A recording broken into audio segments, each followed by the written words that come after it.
Game's looking fine. Okay. Okay. Oh, whoops. That's fine.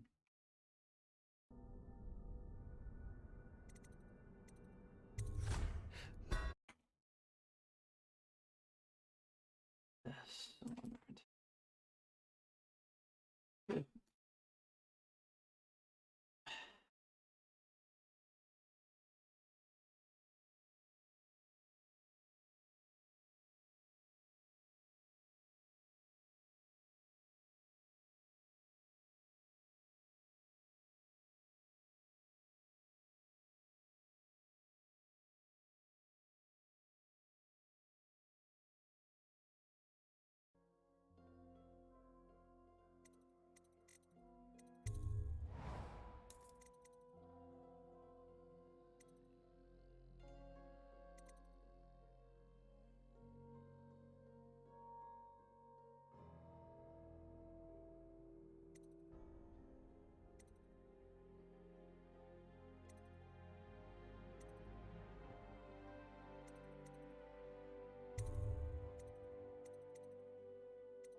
Oh, BRB.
I'm back. Okay. Oh, Jesus. Okay.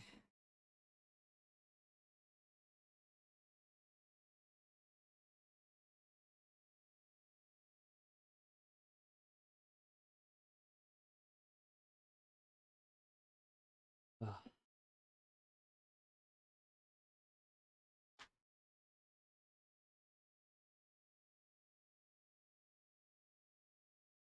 Right, well, let's get a show on the road.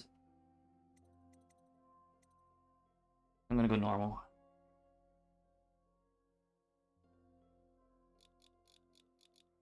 Spooky game. We'll go like that and turn on the brightest and the highness, but it just looks like wrong. Yeah. So.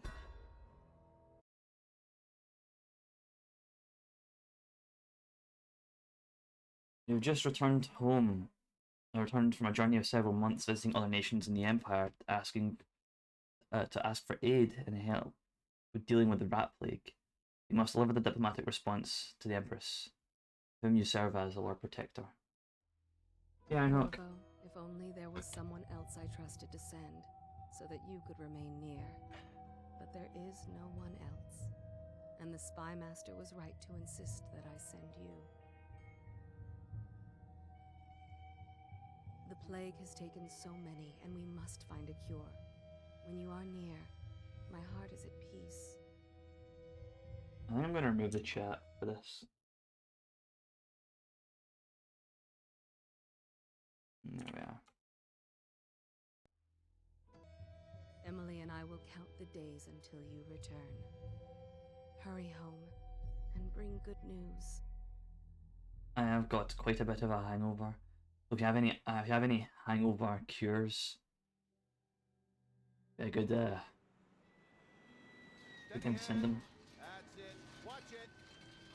Cast off line. Casting off. We're away. Take us straight to Dunwall Tower. Lord Corvo has news for the Empress, and we've come a long way. It's a luxurious boat. A long way to bring bad news. You don't drink, so you don't know how to actually hangover cures. That's fair. Black magic. Superstition. For all we know, there's a cure for the plague by now. Maybe. We live in strange times. Sending the Empress's bodyguard away for a couple of months. That's unusual. Well, this was important.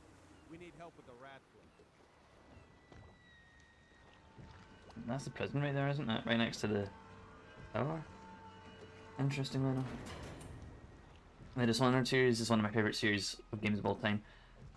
The world building and immersion in the series of these games is just, oh, it's impeccable. This is one of the first games I got properly immersed in.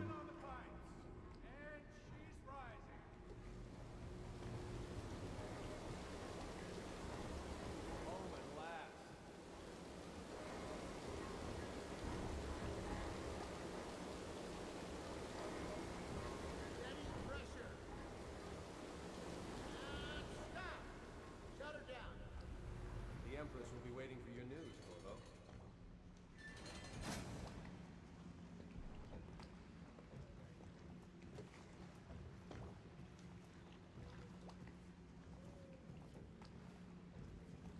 Corvo, she's waiting. You should go see the Empress. Oh, solid start.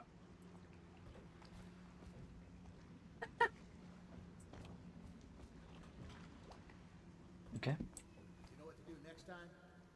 Yes. The pressure was too low. All these new machines are touching. Mouse button needed. Just don't do anything crazy. Sokolov I'm pressing that. again. We don't know what the hydraulics can do now. Alright. I'm here today doing a portrait. If there's a time to try something, it's now.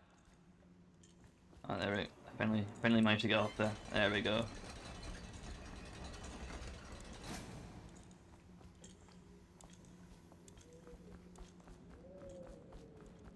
Hello, sir.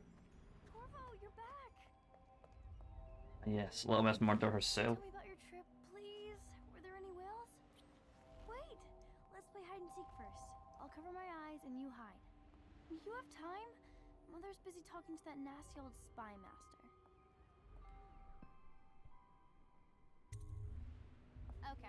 we go. Apart from maybe that kiss, there's no indication that the character I'm playing as and she is, like, we're family. But they absolutely are. I'm just going to assume that it's kept quiet because of, political reasons among the Empire. Who would have their Imperial or their Lord Protector either, Did a you see child any of the monsters while traveling to the Empress. other isles? My nanny says the big ocean's full of them, but I think she only says that to scare me.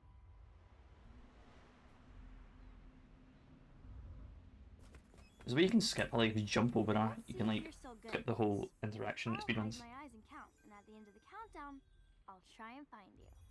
Okay, I'm going to count to 10. Find a place to hide.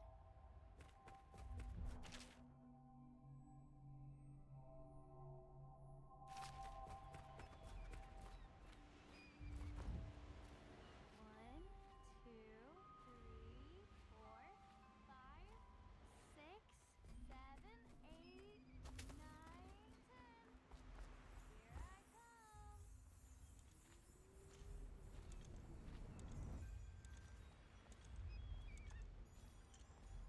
Or maybe here.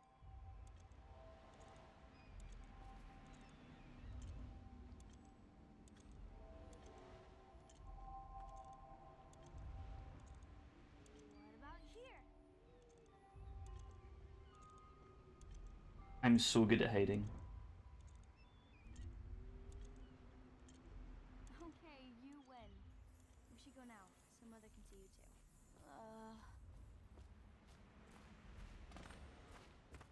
Run with me!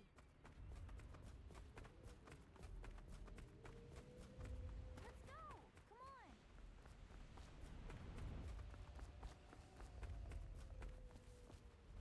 on! Lord Regent Sokolov. Welcome home, Lord Protector. Stop moving, Campbell. And you, Corvo, welcome back. From wherever you've been. They sent him all around the Isles to beg for aid. A waste of time. My elixir will banish the plague from this city. Now keep still a moment, High Overseer Campbell. I'm not so sure that painting looks like Campbell. Sokolov's so cool. He's like Da Vinci. She'll see you at once. He's like this world's equivalent of Da Vinci. Artist and inventor. They're sick people, not criminals.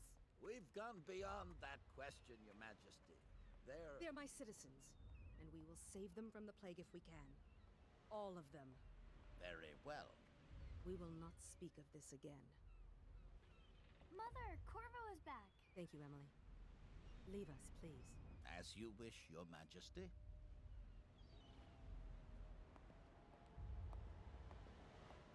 Corvo. 2 days early. Full of surprises, as usual.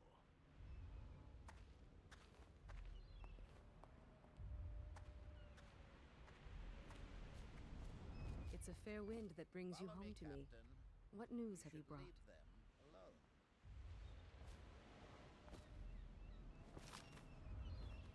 alone. A letter, please.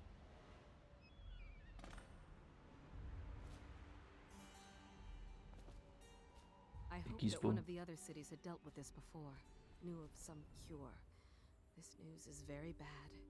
We're at the breaking point. Cowards. They're going to blockade us. They'll wait to see if the plague turns the city into a graveyard. Are you okay, Mother? You seem sad. Yes, don't worry, darling. Mother is fine. Wait, where are the guards? Who sent them away? Mother, look! What are they doing on the The roof? chariot over there. What? Emily, come here.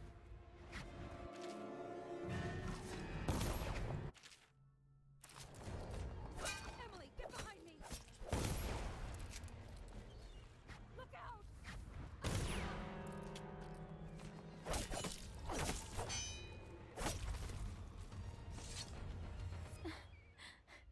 Corvo, thank you. If you hadn't been here... No more! Not again! Mommy! No! Get away from her! Corvo! If you go out of bounds somehow using like the ladder trick and whatnot, you can actually pow kill Dowd as he's like behind that building I was looking at the whole time, where the assassins came from. You can kill him, and the game breaks. Corvo, it's all coming apart. Find Emily. Protect her. You're the only one. You'll know what to do. Won't you? Corvo.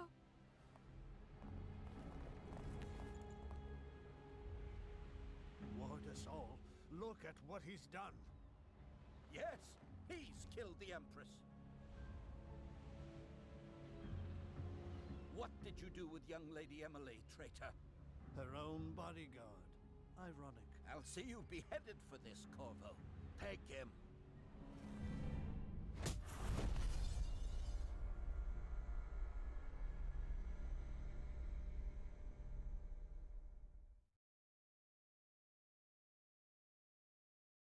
Six months have passed since you were accused by the Royal Spy Master of murdering the Empress and conspiring to abduct her daughter Emily, the royal heir. Now, locked away in Coldridge prison, the time of your execution draws near.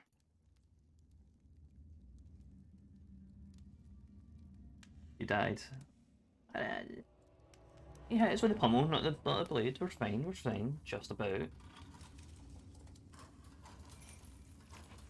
This is your final chance, Corvo. Sign the confession, and let me give you the rights to put your spirit at ease.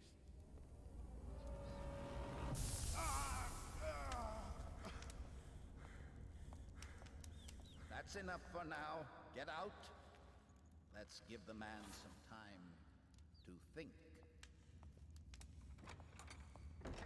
Corvo, the Empress is dead. Her daughter Emily is hidden away, and no one will ever know the truth. Yes, unlucky you. Tomorrow you'll be executed, but it's for a good cause. This country needs strong leadership now, someone to guide the weak. And that's where we come in. There was nothing personal in this, even though you almost sank our plans. But it turned out well. You were in the wrong place at the right time, and someone has to take the fall. Goodbye, Corvo. Guards! Take him back to his cell.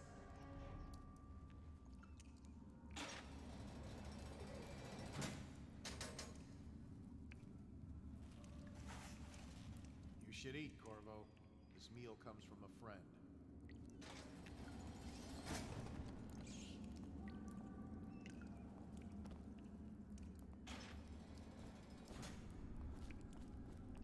We all start with innocence, but the world leads us to guilt.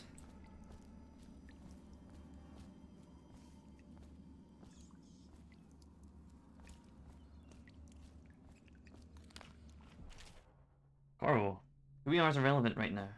Just know that we have faith in you. Here's the key to your cell. Once you're out, head for the prison's interrogation room. Take the explosive there and plant it on the outer door. When the bomb goes off, make for the river and lose yourself in the sewers. You'll find some useful gear stashed there. One of the prison guards will leave a weapon just outside your cell. Good luck. We will need you alive and well for what's to come. Friend. How old did you say your sister was? I don't need shit from you. How did you see your sister was? I don't need shit from you. My sensitivity's actually a little bit too high. Oh, my settings.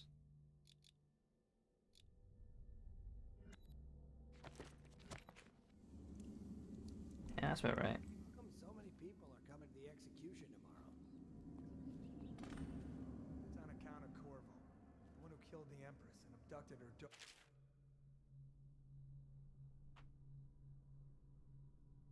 Emily. So it's an occasion. Right. A social event for the high and mighty. Come see the noble Lord Protector get his head chopped off. You're as bad as us betting on the dogfight.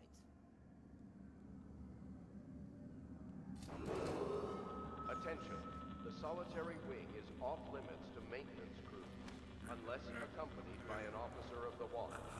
Escort through the solitary wing must be scheduled in advance, with 1 week's notice. Jesus, no, fuck. Oh! Did I tell you about the time I almost caught that guy who killed the Empress? Shut up.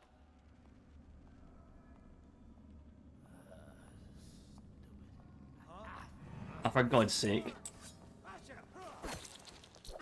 Do you think I'm not going for a fucking... Oh, for God's sake, I just can't block, can I? You know what? We're loading. Oh, well, we seem to just skip the game. I can't believe this. Load.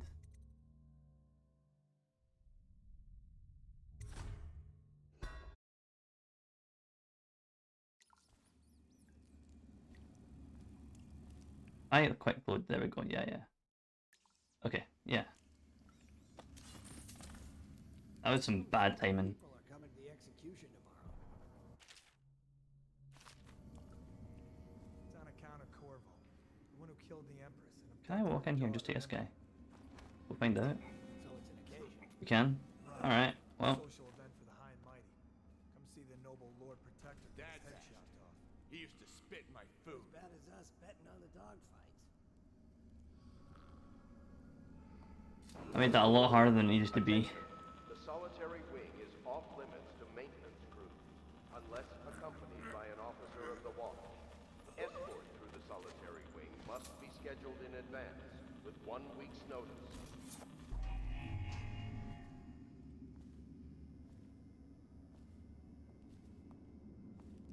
Ooh.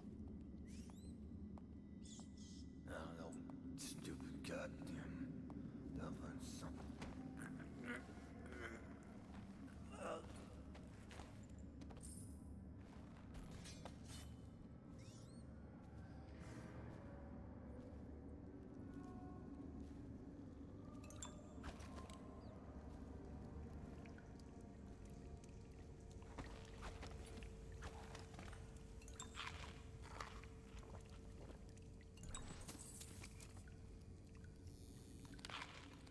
Scrano.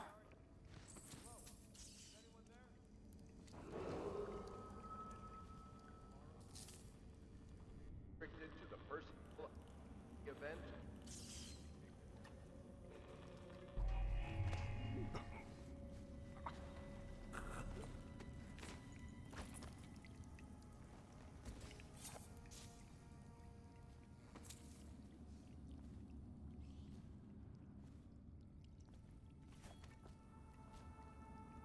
I'm pressing E to do things, but E isn't a button to do things. I think I might change rebind it to E because it's throwing me. This is my old key bindings for this game. I think I might change it to E.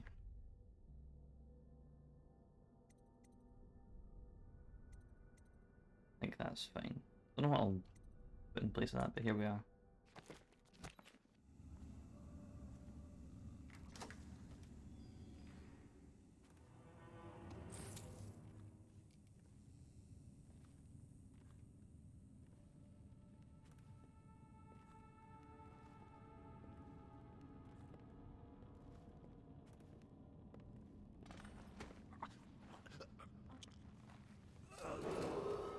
Attention, the solitary wing is off limits to maintenance crews, unless accompanied by an officer of the watch.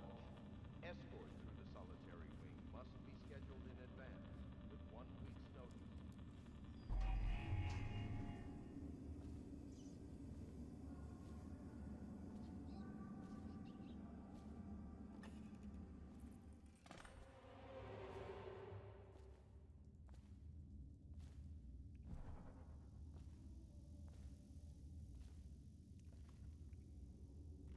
Corvo's unconscious again. Though he's taken more punishment than the 2 men we brought in for interrogation. When he wakes, we'll start again. Having him sign the confession for her murder isn't critical, but it might be useful to us later. The assassination of an empress is not a trivial matter. Actually, this gun has iron sights, which is interesting. City officers report Corvo's interrogation. Corvo Atano, formerly the Royal Protector, will be brought in for interrogation. This is of utmost importance.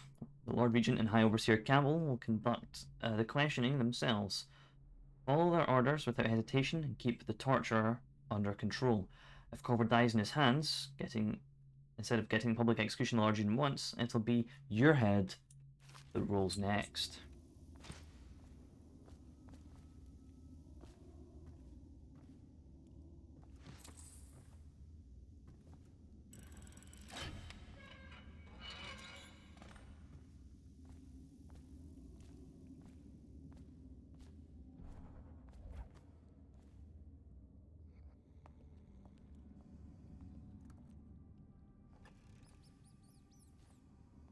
As soon as I was doing like the highest difficulty,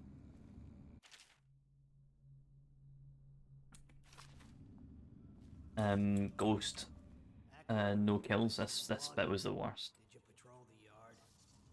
Sorry, not yet. I was gonna report that boiler leak from yesterday. Forget it. Just do your rounds. A report's trouble for both of us. I'm moving. Oh.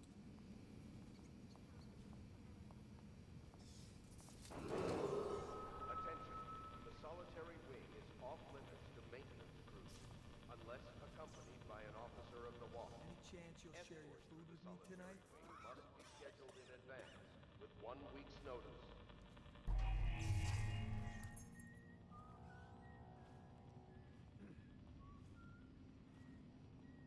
Corvo's execution is tomorrow, right? Yeah, but everything has to be set up today. I can't wait to see his head roll. Not everyone did, but I really like the Empress.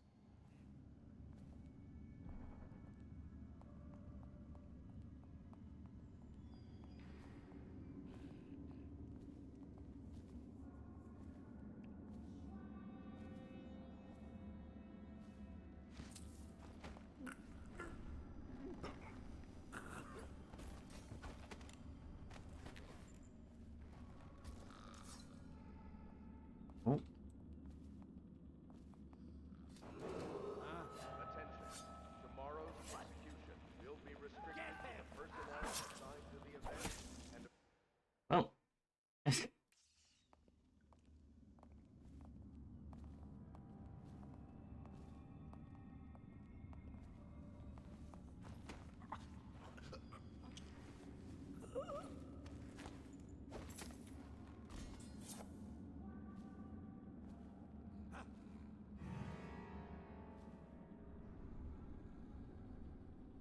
Maybe wind or something.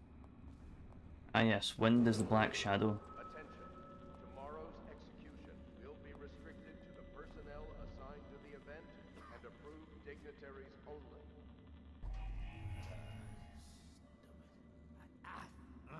Stupid goddamn.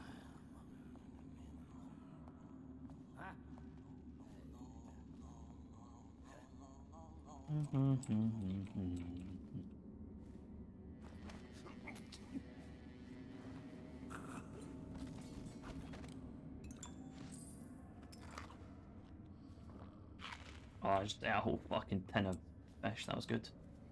Delish. Hello. Fucking longer. Oh, there's actual swearing in this game. I don't think there was.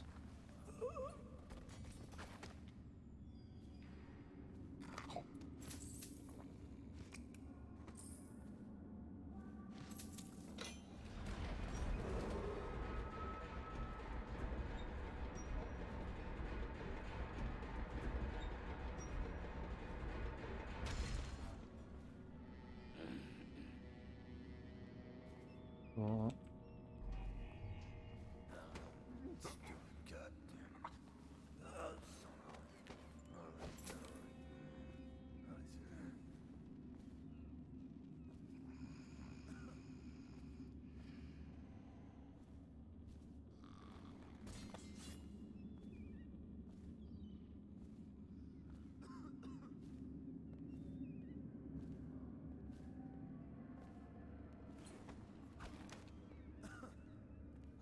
Oh my fucking god, I can't believe it.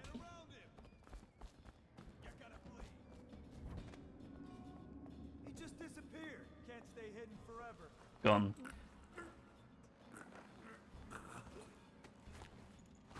Alright, I most definitely lost my ghost reputation. But, hey. I haven't killed anyone. I wasn't doing Ghost anyway. I'm just going for low chaos, hopefully no kills.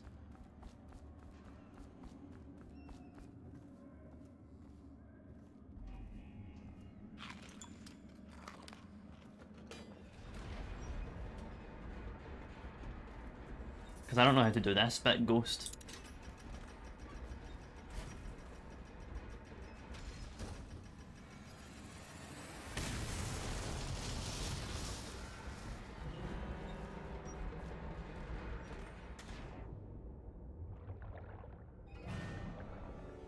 Because look at all the people who just spot me. I don't think it did spot me actually. I think I just saw the explosion. Oh, if I think I spotted by that one guy, I level would be Ghost. Ah well. Look at that water effect in my eyes. How cool is that?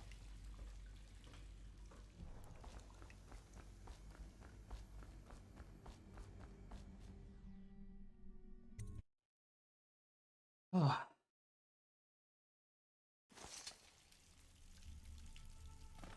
Oh.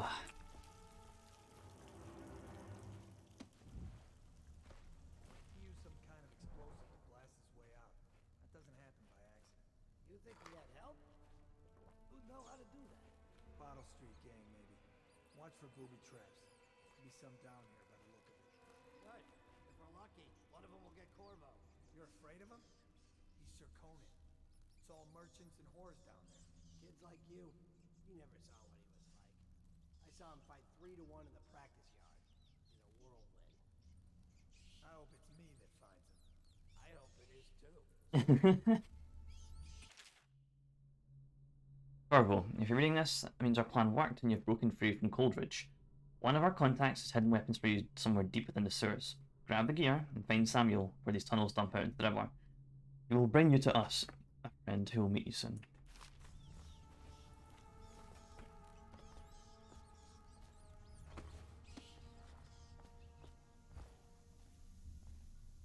There's all whores and merchants down there.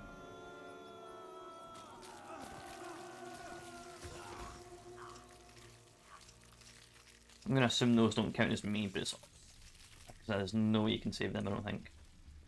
Unless you shoot all the rats. Damn, I could have shot all the rats.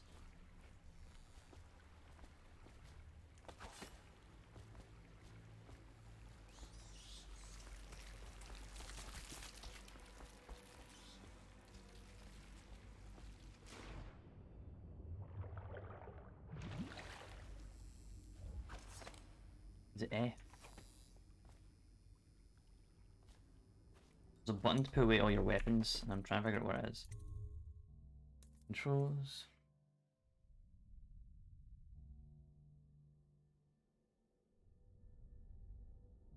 I could have sworn it was F.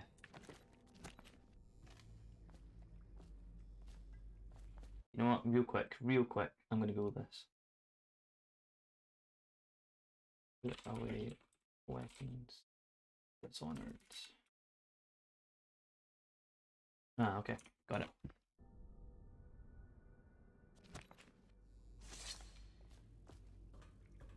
It's the use button.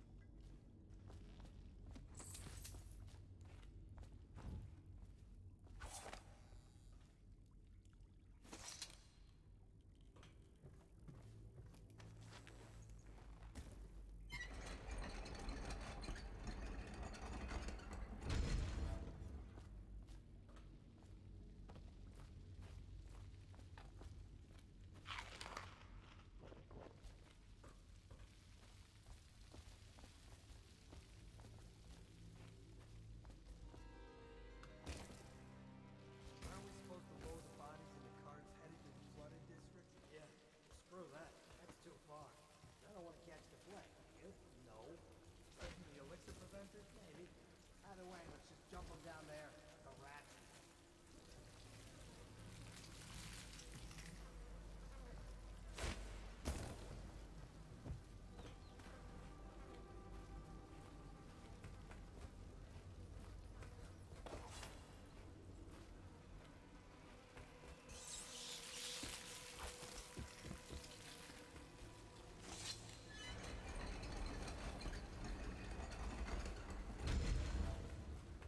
That's a lot of rats.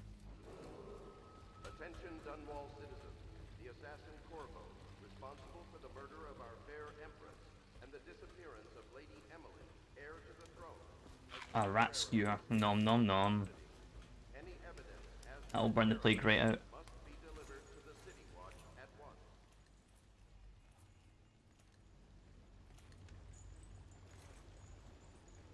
You cannot kill the rat plague. No, keep us from death.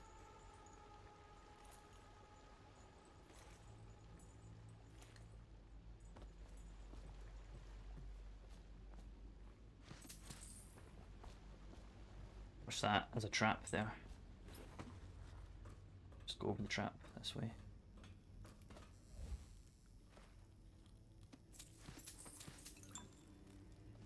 For rent. Oh, I'll take it then. Nice.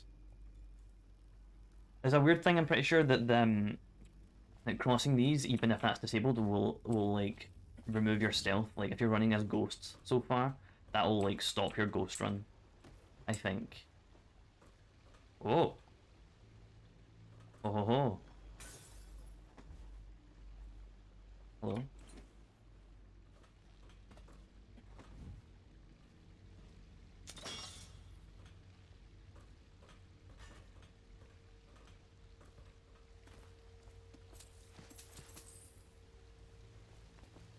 Like these cool lanterns, look at them. Kind of weird though, there's no outsider stuff down here, even though they're like, seems like there should be. This seems like somewhere where you'd find outsider stuff. Oh sweet, edge is jiggled.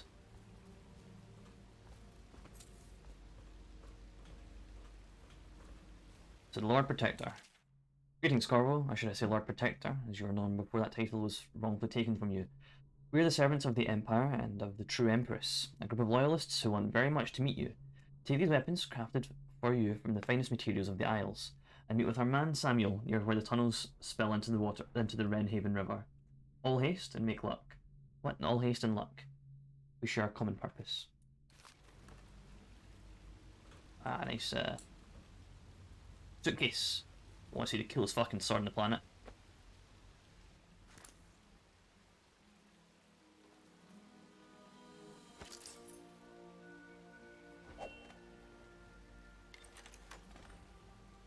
That's actually not the coolest sword on the planet.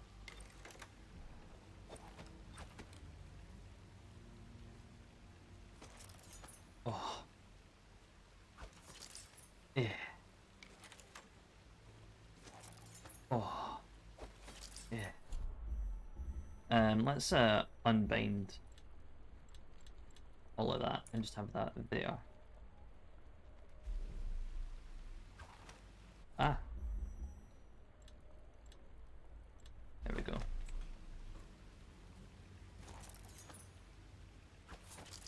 Oh yeah. I can't crouch under that, but I can go over here.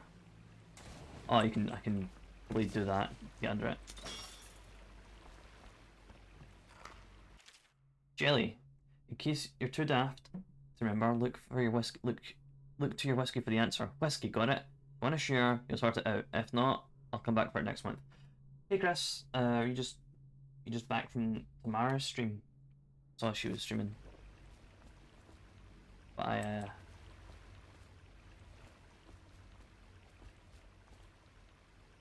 so starting my stream. Check for your whiskey. Yeah, just finished. How are you? I'm very hungover. He won't get past me, sir. Do you know who we're hunting here? Don't try to take him out alone. But what if no one from the squad is around? Then try to make a lot of noise when you die. Knock something over if you can. Bastard.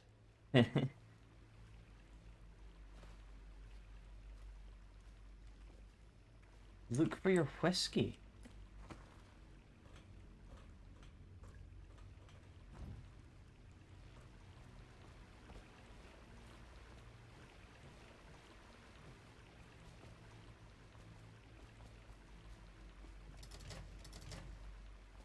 Oh wait. Does that say? Combination required. Whiskey. Here's some whiskey. There it is. 451. 451. Hell yeah. We solving puzzles? How about you, Chris? How are you?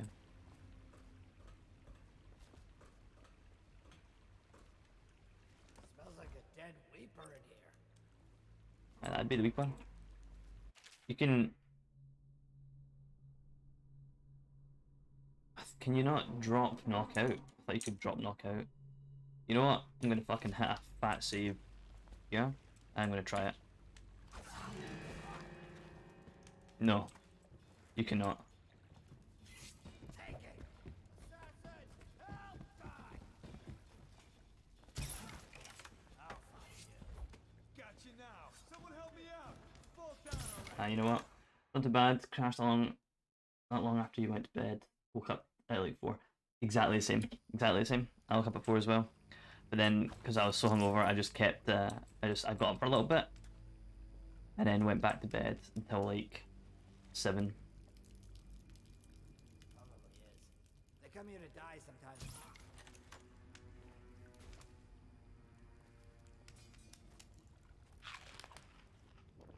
Feel that. Yeah. Ha! You little bastard.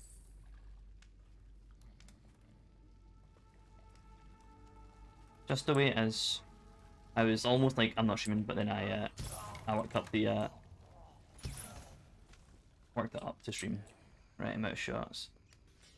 That was kind of risky. He's gonna know that his mate's down, I think. Oh no, wait, is there no one else here? If there's no one else here, I might as well drop behind him and...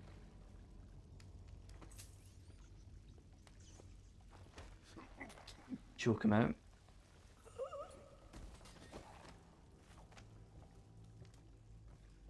I've got free reign of this. Oh, okay. Oh, I got stuck there.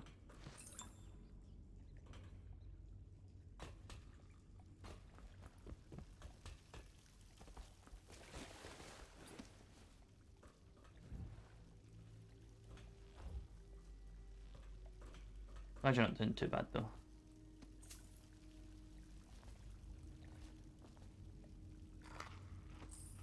Dead Hermit's Note.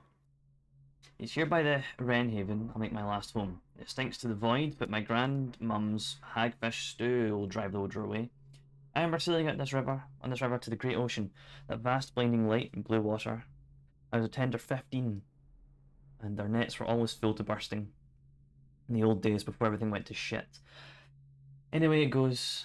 It's either the boots of the watch against my skull, the teeth of the rats in my bones, or the tremble of the plague all over my skin. Don't matter none to me.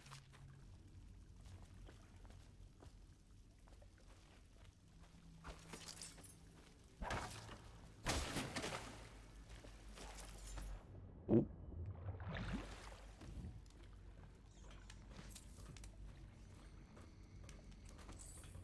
Are you not sleeping? Oh, you are. Okay.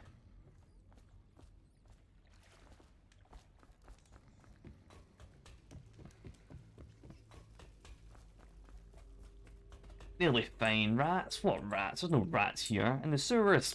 You've got to be joking. Attention, Dunwall. The assassin Corvo, responsible for the murder of our fair empress and the disappearance of Lady Emily, heir to the throne, has temporarily escaped state custody. Any evidence as to his whereabouts must be delivered to the City Watch at once. Corvo, over here. Quickly. I'm Samuel, and I work for some good people who want very much to meet you. They said you'd come out here, but I could still hardly believe it. I'll take you to meet them.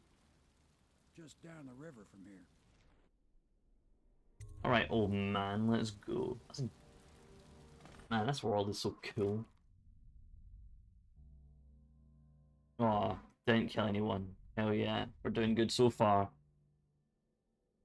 Alarms run none, which is also pretty decent, but I did get spotted by that one bloke, which is kind of annoying.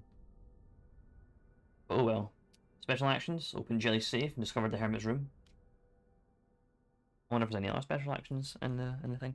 I missed some money, but that's fine.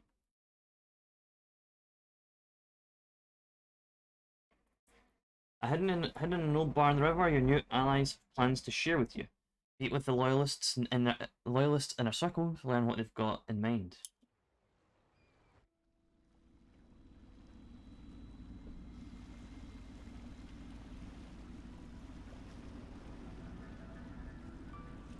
This is the Hound Pits pub, closed for business after district marked off. What day is the dead 1st of the next parade. month? We're right under the Lord Regent's nose, and he don't know a thing.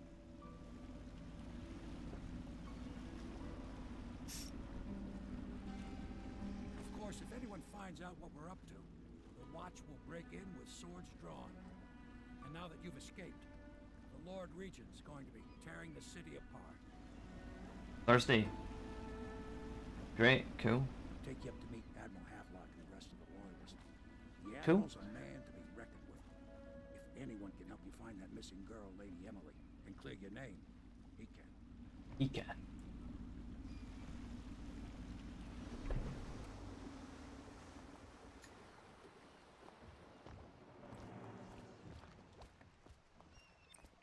Oh, yes, gaff couch. That's a fucking, this is a stoner location and a half. Just get rid of the bar stools and just sit on this couch, right, looking out over the river, having a fat joint, you know. That sounds like a good idea. You can hear the boat rocking. That's so cool. Man, this game, this series of games, so cool. Trashland aesthetic, yeah.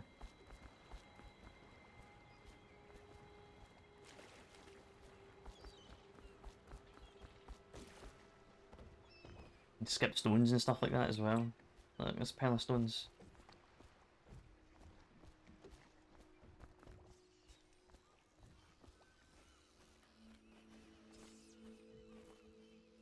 The outsider walks among us.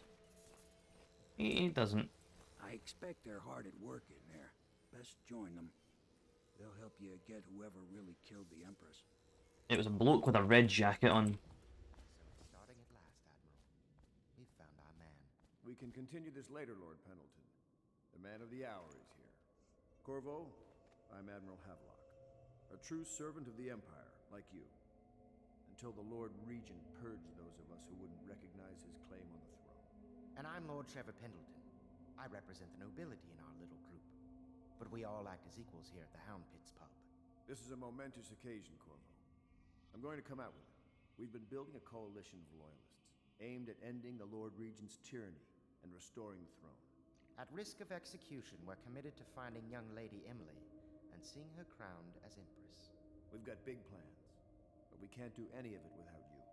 We need your skills, your ability in a fight, and in helping us, we're going to help you destroy the men who murdered the Empress. Sorry, you must be exhausted. We can discuss this further after you've recovered. But before you retire, you should introduce yourself to Piero. He's challenging at times, but his industrious mind buys him that right. I'm gonna turn the game up for you guys a little bit. I thought it was too late at first, but I think it's a little bit too quiet. Yes, Piero's as much an artist as a technician. He's going to be crafting the gear you'll need.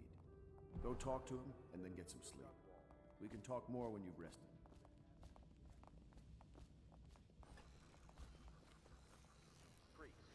The Lord Regent has decreed that I'll be crafting your weapons and gear.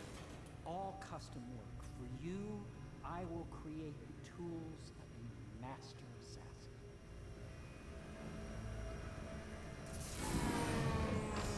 No! This cannot happen now. The tank of whale oil is running. Will you get a new tank from upstairs, please, while I hold this in place? Be careful. Oil's unstable. When it explodes, there is a terrible mess. Excerpt from a series of newspaper articles from prominent natural philosophers by Piero Joplin. It is through no fault of my own that the average citizen has expressed preference for Sokolow's elixir over my own formula, so does Piero's remedy. A name I did not choose myself, if you must know the truth. The public has spoken its usual message of idiocy, spending their coin as a means of selecting Sokolow's formula over mine, which I had to believe to be equal, if not superior. Much Much has been made over the popularity of these concoctions as a means of resisting the new remarkable plague.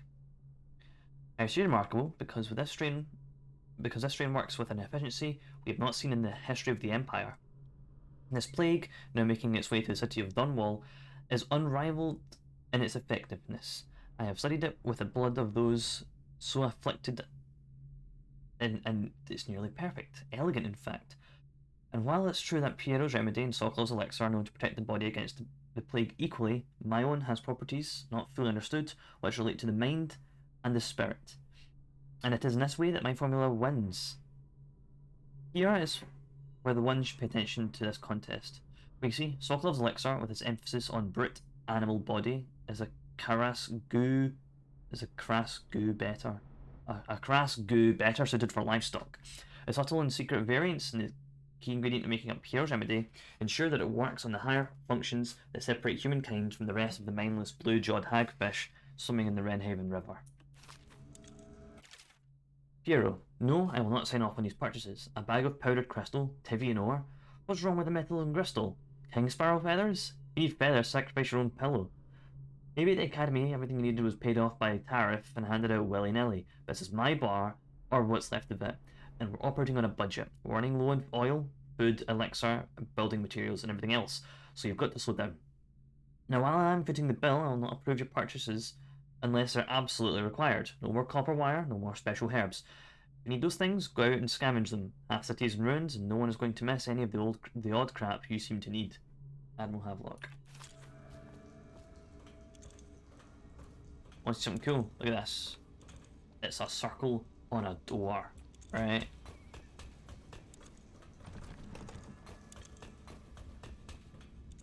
Hero's Door to Nowhere. The Door to Nowhere has proven to be a safety hazard, but for me this project is an endless source of inspiration. For proper application of energies, I believe I can transform the doorframe into a window of sorts, one that will allow a traveller to cover the distance from my workshop to some distance, arbitrary point in a single step. Currently this step leads to a sheer straight drop down the courtyard, but in time the bridge gaps will boggle the mind, such as work in many years to be sure, but if I survive this plague, I'm sure to succeed. So, since I don't have a key right now, oh, I'm locked in here. Okay, never mind. I'll show you later then.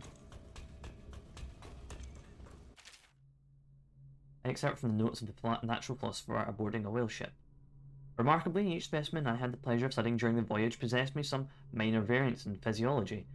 On the second leg of the trip, east of Tibia, a crew hauled aboard a female, some 42 feet in length. I'd estimate she weighed about 35 tons, and the ship sat low, rocking side to side through the night with her thrashing. By candlelight, I took her apart, stretching and taking notes. Against her bellowing, I cut into the mass of tentacles around her mouth. Within, I found a row upon row of teeth. Well, I just misread that. Row upon row of teeth, and a baleen running along the upper jaw. With this broom-like structure, I assumed she filtered food from the water that was too small to be chewed. Ayo!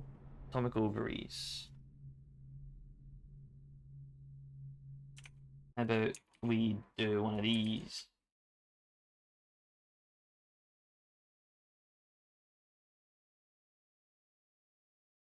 Is it going to work? Yeah, there we go. Fantastic. Is this back online actually? I'm not sure if my shower clips are back online. Yeah. Oh, yeah, they are. Oh. I was like, that was kind of soft. They are back online. How are you? How are you? Hope you're feeling better.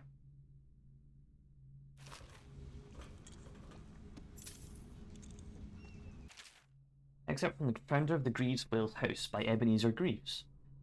Out at sea, we secure the beast with hooks, with lines cast on the main ship from several smaller boats. Boys keep the whale from diving deep. Once it's caught, a large hook is driven through the tail, which is then used to hoist the creature up through the chute. They moan and bellow for some time as the men get them onto deck, then lift them into the scaffolding overhead. The ship adjusts its prow and returns to port in Dunwall, where the crew work on the great creature, slicing off the fattiest parts while it still lives. Wow, I just banged my watch against my table. Sokolov no longer has the upper hand with regards to the supplies of whale oil. The good admiral has paid for the installation of my own system, which will enable me to work in this place. You're just chilling? That's good, that's good. The oil tank dispenser, when activated, will produce an empty vessel for filling. When the empty tank is held near the oil tank refill pump, the magnetic attractor should take the tank and lock it into the correct configuration. Using a lever will begin the refilling process. Once refilling is complete, the tank can be removed and placed in service. Extreme caution must be used in handling the full tanks. They are quite unstable. The system is sound and well engineered. It appears that the Greaves Oil Company has done something correctly, for once. It says there, when the empty tank is held near the oil tank, a magnetic attractor should lock the tank in place. They just explained... Hold on. They just explained how the fuck... Why this just goes like that. They just explained a simple, like, key game thing with that. That's wild. Okay. Sure. Fucking Dishonored, man. I love you. Perfect. Now plug it in. Perfect. Thank you, Cole. Here, see? The assassin's mask. You're a wanted man, so everyone in the city knows your face, but this mask will mean terror to them. If you just hold still, the fit must be precise. There. Can you see normally? Center lens out of alignment. There. Better now? I could create more for you. Upgrades for your gear, weapons, munitions. But our situation here is desperate. Scavenge the city for valuables, and I will resell them on the black market. That should give us the money to craft the things you need. Tell me what I can make for you. Yeah, let's have a look. Can I sell? I need well, let's go upgrades first.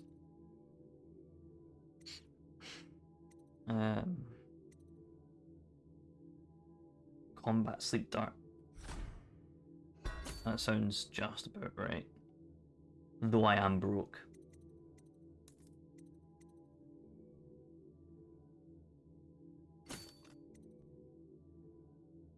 A rewire tool. I don't think I want a rewire tool because rewire tools will kill people.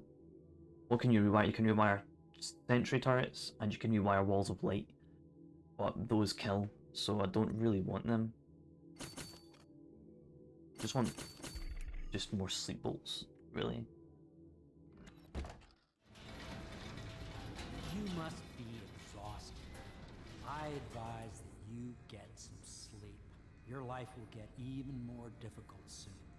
You should rest while you can. Very well. You know best. Let me know if you need anything more.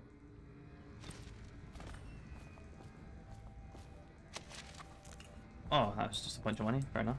I'll take it. Hero's workshop key. Hero just up and vanished. Oh, there he is. Hold on. I'll show you the other half. There's the other half of the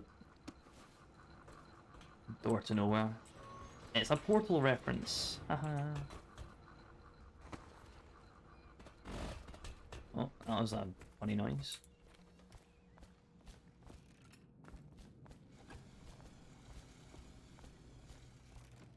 Pound, Pit, Pub and Microbrewery. I'm going to rob the place dry.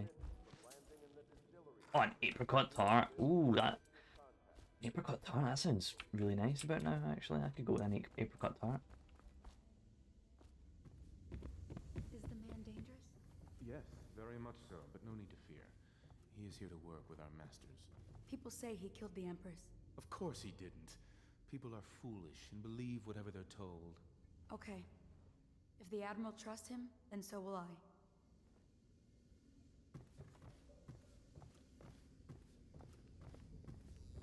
What happened here?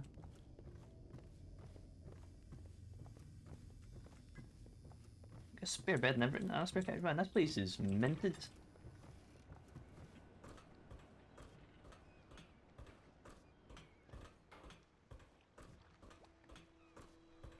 Oh, another good stoner spot right here. Oh. Sweet, a penny. Oh, 10 pennies. God, no, never mind. This is what. Transaptitude stoner spot, yeah. Spare mattress. Millionaire's house. got a spare bed, like if you've got more beds than bedrooms, right? Then it's not, you're going right somewhere. Out of that, you're just hoarding beds for some reason. An excerpt from a book of the esoteric practices of the Abbey. Once a child shows a proper inclination, he is marked. Overseers are assigned to study the subject surreptitiously. Fuck me, I can't. In order to determine whether this inclination is supported by cosmological conditions or other signs ongoing throughout the year. At the end of the cycle, those befitting further testing are removed from their homes some hours before dawn and must begin the march to an outpost outside the city. There, the children undergo ritual preparation and evaluation until the last night of the month of rain, when they make a pilgrimage to Whitecliff. During an elaborate ceremony, it is determined which of the children will become overseers and which will be put down. Becoming an overseer of the Abbey costs your life sometimes. Interesting. Yes, beds are overrated. I only slept on the couch at the floor at a friend's house. I have a weird issue, right? I don't need to have a bed, but I need to have like it needs to be bed length. If our couch is a long couch, that's fine, right? But if I have to like fetal position the whole night, nah, give me the floor and good and some pillows and covers. I don't know how many times I've just gone home just so I can lie in a bed because I can't be fucked with the couch or whatnot. One of my friends has an amazing couch. Like he just recently moved out from his parents and he got a flat with his girlfriend and daughter, and he baby daughter. It's not like a anyway. You got this couch, right? This couch, and it's like the perfect length, and the arms, the rests on the couch, are like pillow height. But since they're not pillows, they don't ever like move or go down, so you're always at this perfect height of pillows. The only issue is that I can't put my arms underneath to like lie a certain position. But apart from that, it's actually great. And I don't know how many times you're like, here's a pillow. I'm like, I don't need the pillow. Your arm and your couch is top tier. It's good stuff. It's like, oh, I know the feeling so much. Can't curl up at all at night. Need the right length. Yeah. The thing is, you're like what, 10 foot tall, so that's a bit of an issue.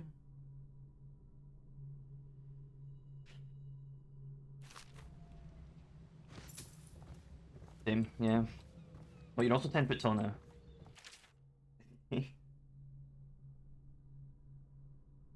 Except from the work of fiction early chapters. My stomach twisted as the engines of the odd vessel roared louder. I finally needed to knock a hole in the side of the house for me to sleep. Really? Starting to get to that phase almost too long for my bed. Is all that. I was all back in your 20s when nothing hurt.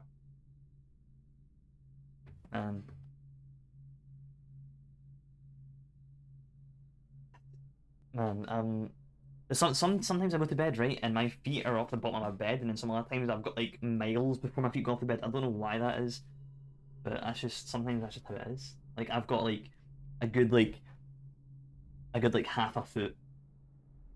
Some nights like before my feet go are like at the edge of the bed, but then some nights my heels are off the bottom of my bed, and I don't know. It's just a weird thing that happens. Not entirely relevant, but still bed talking it. Where were we? The creation of Orcado, the third perfect from the Academy of Natural Philosophy. He was exhilarated, savouring each of the small craft's undulations. Orcado pulled a lever, and a great gout of smoke surrounded us. The smell of burning whale oil grew unbearable as the machine propelled itself upwards. I was too afraid to look through the window, which suddenly didn't feel thick enough. As if knowing my thoughts, Overseer Brian looked at me and smiled. Recite some of the litany, my pupil. It'll protect your heart from the turpitude of the void on our way to the outer spheres. Oh, that's interesting. Solve people problems. I'm not actually that tall. Yes, you have to sleep diagonally in your new mattress. You have to sleep diagonally in your new mattress. Oh, that's something. Except from the book of the celebrations and holidays. At the end of every year, after the last day of the month of songs, we begin a foogy feast. The new year has not started, and thus The time that flows is outside the calendar. Oh. Oh, outside the calendar? Time that's outside of time. A period of celebration and feasting begins, during which people abandon the very practices that keep them whole and healthy over the year. Many leave their homes, euphoric with spirits or potent herbs. They're high as fuck. Some paint their faces or wear masks to conceal themselves as they pursue their passion without reservation. When the right cosmological signs are observed, and it's time for the calendar to begin anew, the sitting high overseer calls for the hymn of atonement, and the Foog feast ends. Families return to their homes, wives to their husbands, enemies put down their weapons, and fires are extinguished. No complaint is given to those who have wronged others, deviated from ancient codes, or discarded oaths. For this time, during the astrological alignment does not exist and is not recorded. The following day starts a new year, marked the first day of the month of Earth, as it has always been. So these guys have like a purge day at New Year. Interesting. There's a David Gorman. He's a comedian who proposed a new calendar, where every month has 28 days. I think there's a new month added, and the one left over day, or sometimes two in a leap year, is called intermission, and that's exactly like this. It's the day between the new year and the last day of the year, where it's just intermission. It's just a day that doesn't exist. You sit through it. Anything that happens is intermission. Today's an intermission. Do what you want. I think that's exactly what this is as well. Like a purge day. You just go out as high as nuts and just fuck anyone you want. Wedding rings be damned, you know.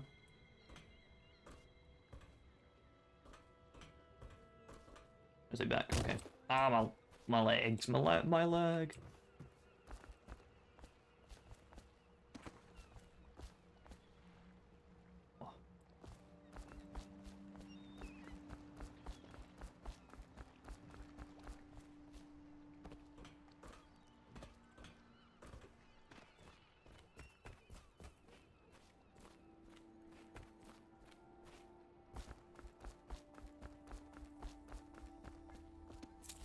You know.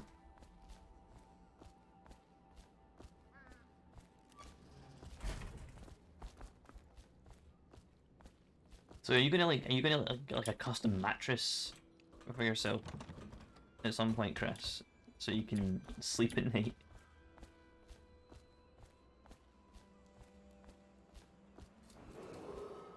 Do not attempt to house or care for a friend or family member who shows signs of blood on their face and chest area. The only way to help them is to bring them to the City Watch. They will be taken to the flooded district for treatment.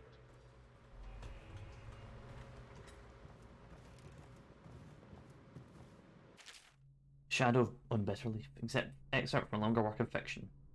I find my way by the feeble light of the dying fire. I saw her working.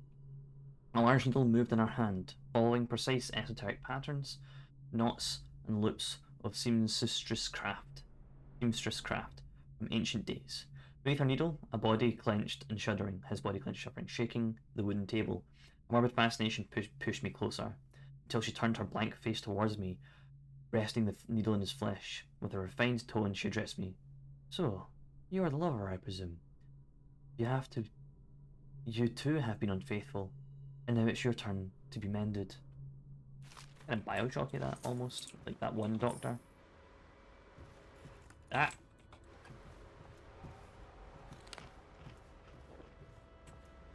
That's a nice pair you have there, Missy. Haha, I'm funny. The Litany of the White Cliff, excerpt from a series of Overseer Invocations by High Overseer Abram Templeton.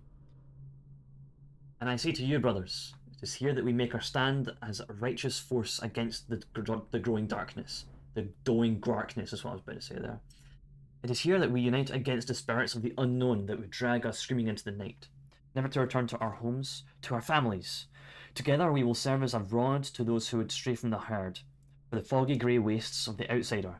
We will burn a bright fire with our virtuous actions, so that others will not lose their way, and to those who choose to wander beyond the walls of our homes, in far places, we will strike at them swiftly before they whisper to their neighbours, filling their hearts with strangeness and doubt.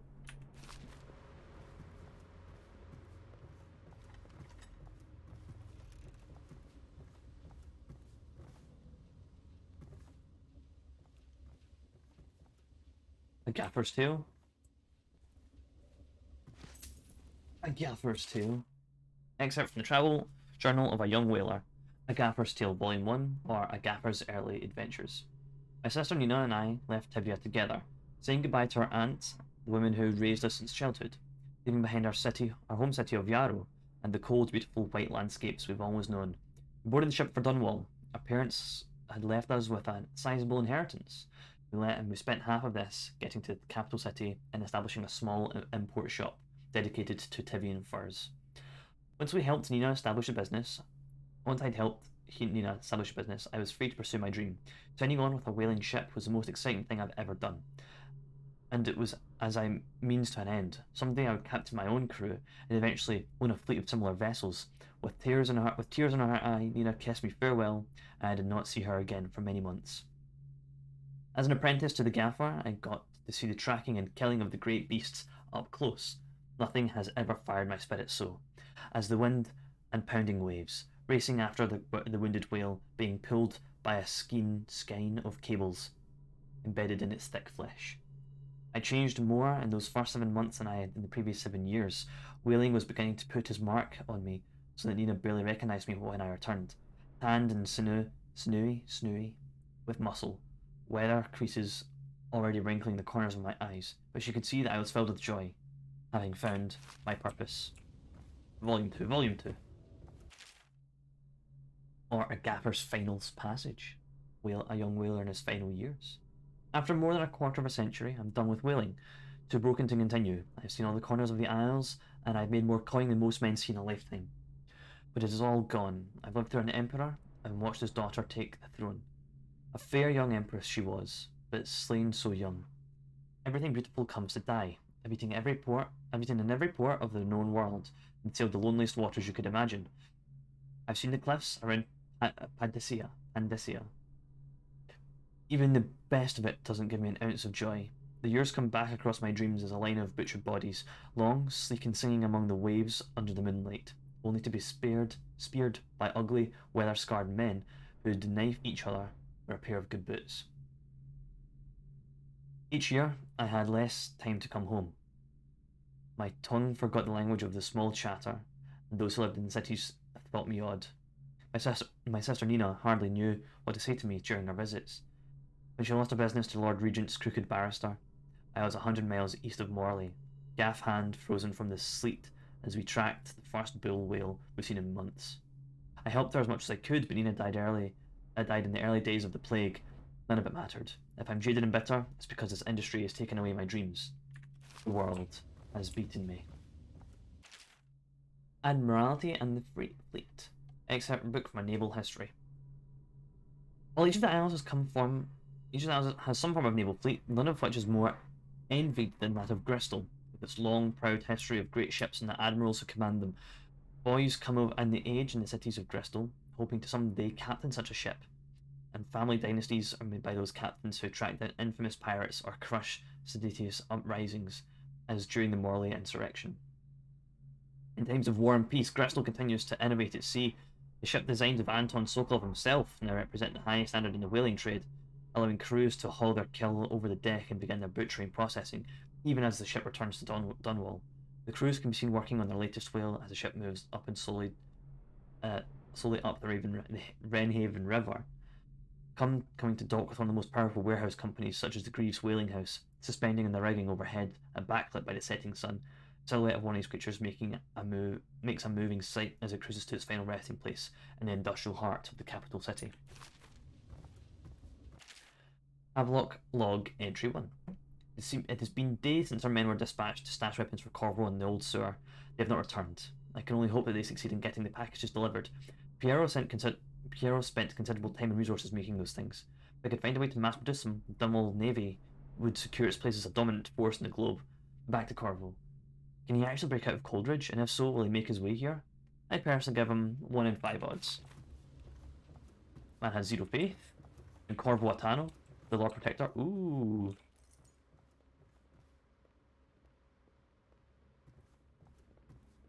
I don't know what this key's for, but I've got it.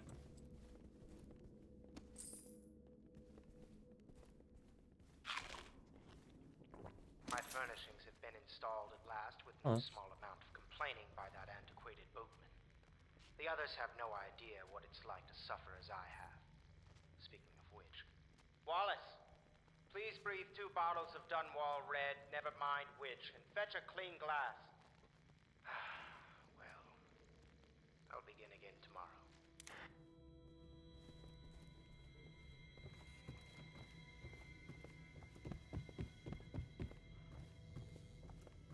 I want to know what's here.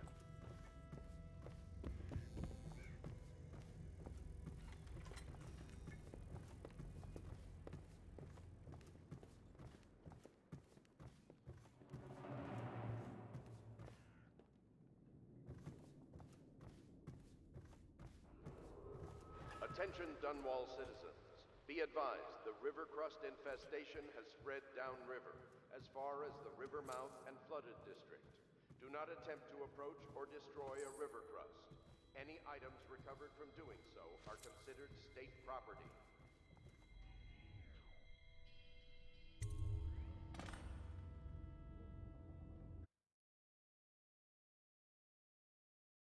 Somewhere else.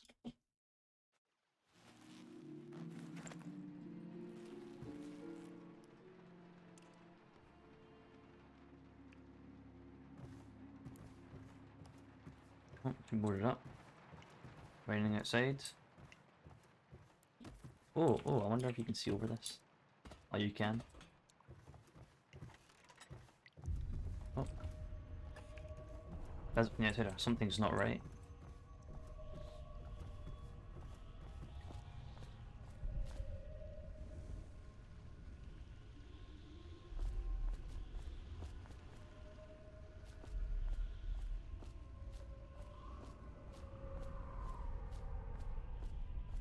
Strange gravity indeed. Hello, Corvo. Hello. Your life has taken a turn, has it not? The Empress is dead. Her precious daughter Emily is lost somewhere in the city, and you will play a pivotal role in the days to come. For this, I have chosen you and drawn you into the void. I am the outsider, and this is my mark. There are forces in the world and beyond the world. Great forces that we call magic. And now, these forces will serve your will. Use this newfound power. My gift to you. Come find me. You ever just see your girlfriend die, get arrested, break out of prison, go to bed, and then get called by one of the world's many gods, what the world considers the devil, and he gives you magic just because. What a madman! I love the Outsider. He's one of my favorite characters. He's actually really interesting.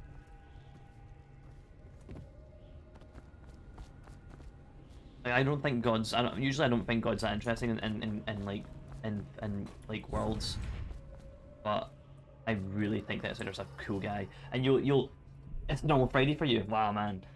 But the more we get into, well, we'll figure out more as to why I like the Outsider more in this game, and I think Death of the Outsider. Once we hit that. Fallen letter. You cannot save her. You cannot save her. You cannot save her. You cannot save her. You cannot save her. Okay, thanks.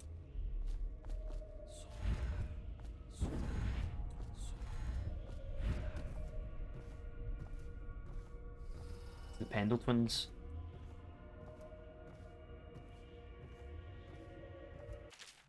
Corvo, I am very sad.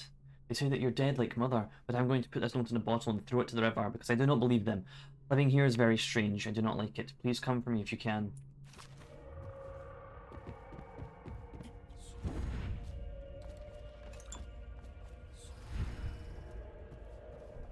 He's not looking too happy about the war front. Doesn't look too bad though. I don't see what's going on here. It's just quarantines. Whoa! Waterstead, Dunwall, Whitecliff, some naval tracks as well. Polaro, Stocano, Bastilin. Where's Karnaka? Oh well. Oh, hello.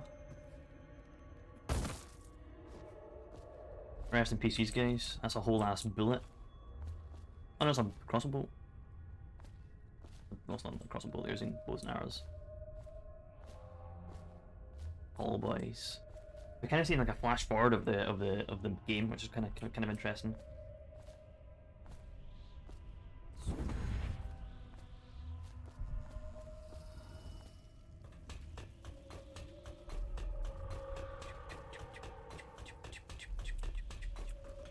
Look at that whale singing away.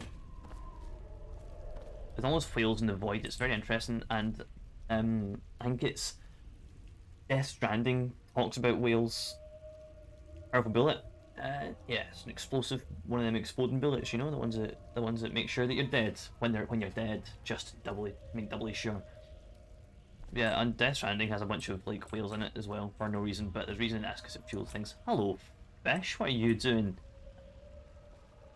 That's not where the water is. The water's there. You should probably tell the whale that as well. In the days that follow, your trials will be great, Corvo. Seek the ancient runes bearing my mark in the lonely places of your world, and at shrines raised in my name. These runes will grant you powers beyond those of other men. To help you find these runes, I give you this, the heart of a living thing, molded by my hands. With this heart, you will hear many secrets, and it will guide you toward my runes, no matter how they may be hidden. Listen to the heart now, and find another rune.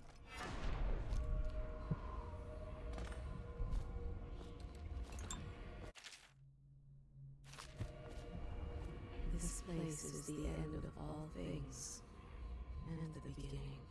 All of time's meaning is here. Neither seconds, nor centuries. Someday this place will devour all the lights in the sky. The one who walks here is all things.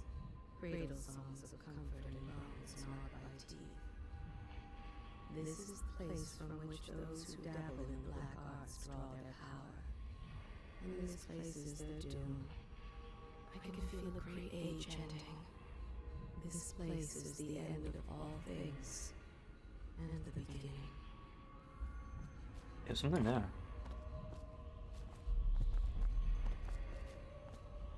Oh, I should be late. Okay.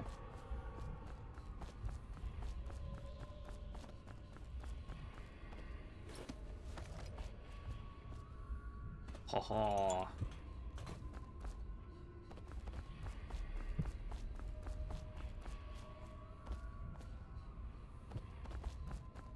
These cool lights.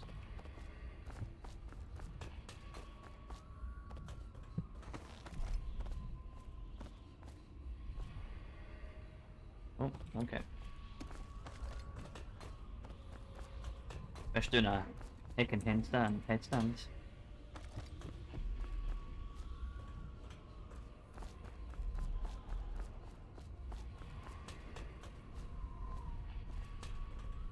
Oh.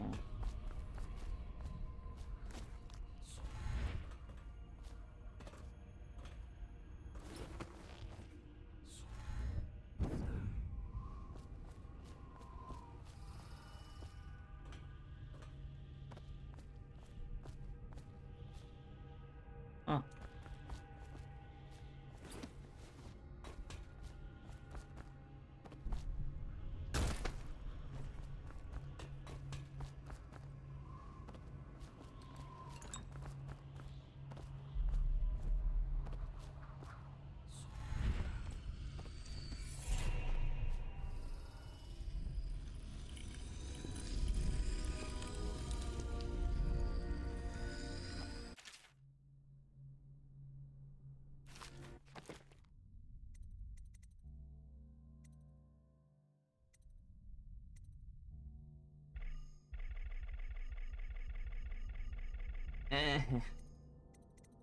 On that one, because that allows double jump.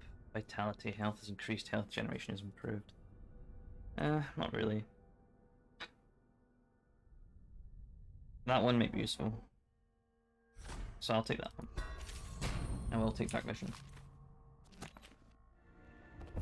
how you use what I have given you falls upon you, as it has to the others before you. And now I return you to your world, but know that I will be watching with great interest.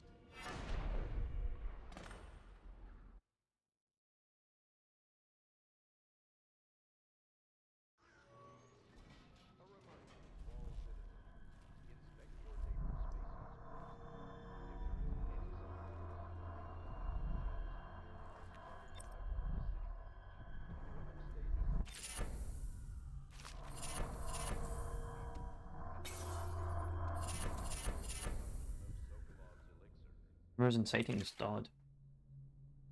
For over a year now, I've lived away from the Abbey, without the company of my overseer brethren, or the guidance of the blind sisters of the oracular order. Days have passed with me sleeping in the dens of the cutpurses, murderers and worse, and the nights have seen me prowling through the worst alleys and wretched corners of Dunwall. I have taken my meals with killers. At times I have ventured beyond city walls, meeting with forgotten graveyards and outlying ruins frequented by those of ill means. My beard has grown long, and I wear the weathered clothing and bits of boiled leather favoured by the Bottle Street and hatter gangs, and by those rough men and women who make their trade in knifing others in return for coin.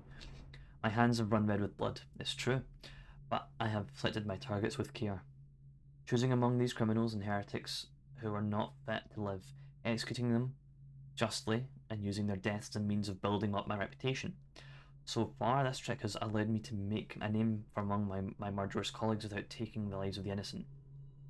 My goal is singular. I must impress the assassin named Dowd in order to get close to him.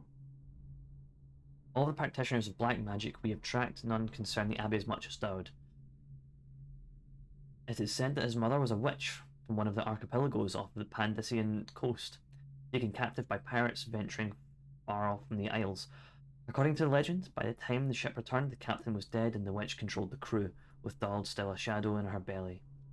The earliest stories tell of a gang killer without mercy, moving among the shopkeepers and city watch officers of Dunwall like a reaper through the wheat. Then a period of silence followed. Years we now believe he spent travelling the Isles, studying anatomy and the occult, and the great halls of learning in the hidden basements frequented by fellow dabblers of the forbidden arts. Dowd is even purported to spend a winter in the Academy of Natural Philosophy itself.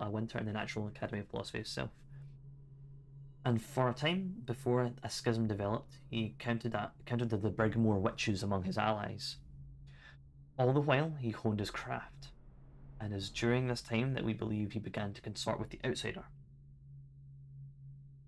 The new reports emerged from a dusky-skinned assassin, paid by the elite to eliminate rivals in Dunwall and in the other major cities across the Isles. Those who saw him and lived numbered in the handful,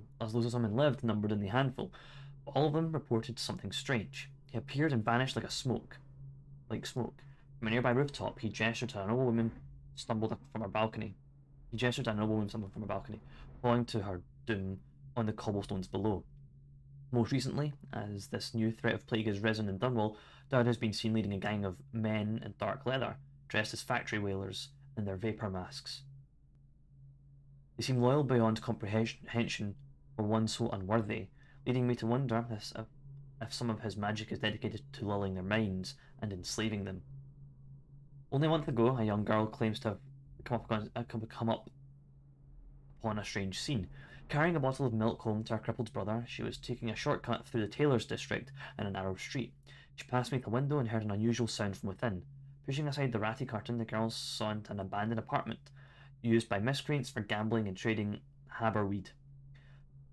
An occult shrine has been erected against the far wall, which she recognised from the teachings given to her by our local overseer. A man she described as resembling Dowd was kneeling before the shrine, muttering to an unseen spirit as if in argument. He took a carving made of pale bone from the altar before him, and the lights all went out in a gush of unclean wind. Quiet as a field mouse, she slipped away, running until she reached her home. There can be no doubt Dowd is an agent of the outsider and must die, for there are no limits to this evil this man can do. There is a solemn oath to the great purpose of my life, Till Dodd is dead and his corruption has been purged from the world, I will continue to move among the depraved, winding my way towards him. I will not drop my guise, nor don my overseer mask again, until Dodd breathes no more.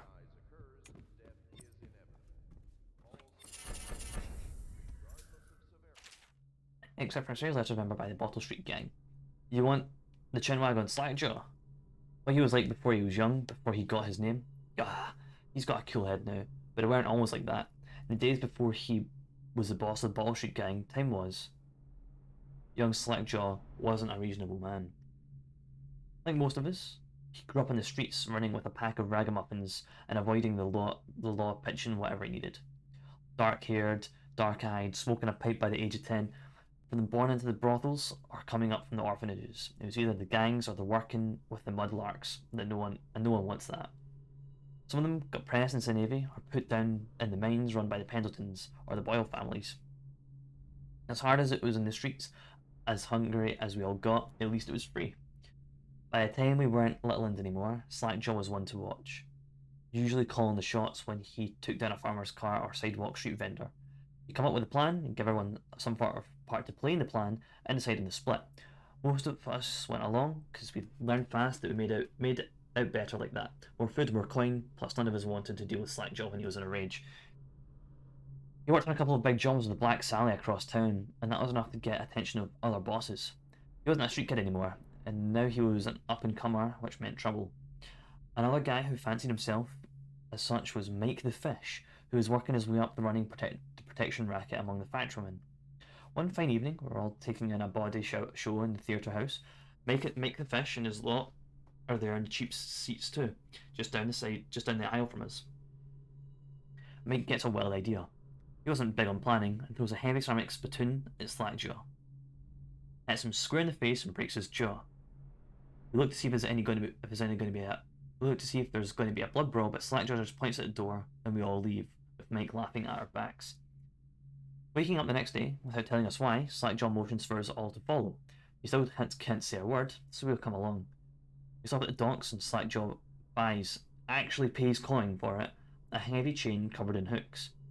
It's for fishing in the deep, something you'd attach to a long line off the side of a ship. It's about 4 feet, made of thick links, and there are shark hooks coming off of it at different angles. Slackjaw's got a thing wrapped around his left arm, dangling at his side. Not sure how he knew where Mike the Fish was staying, but when we reached his girl's house, Slackjaw throws a bottle in the window, just like that. Almost noon. A bunch of screaming inside, and Mike pokes his head out, looking wide-eyed and baffled when he sees Slackjaw in the streets. A look comes over his face that still gives me the willies. Pure murder.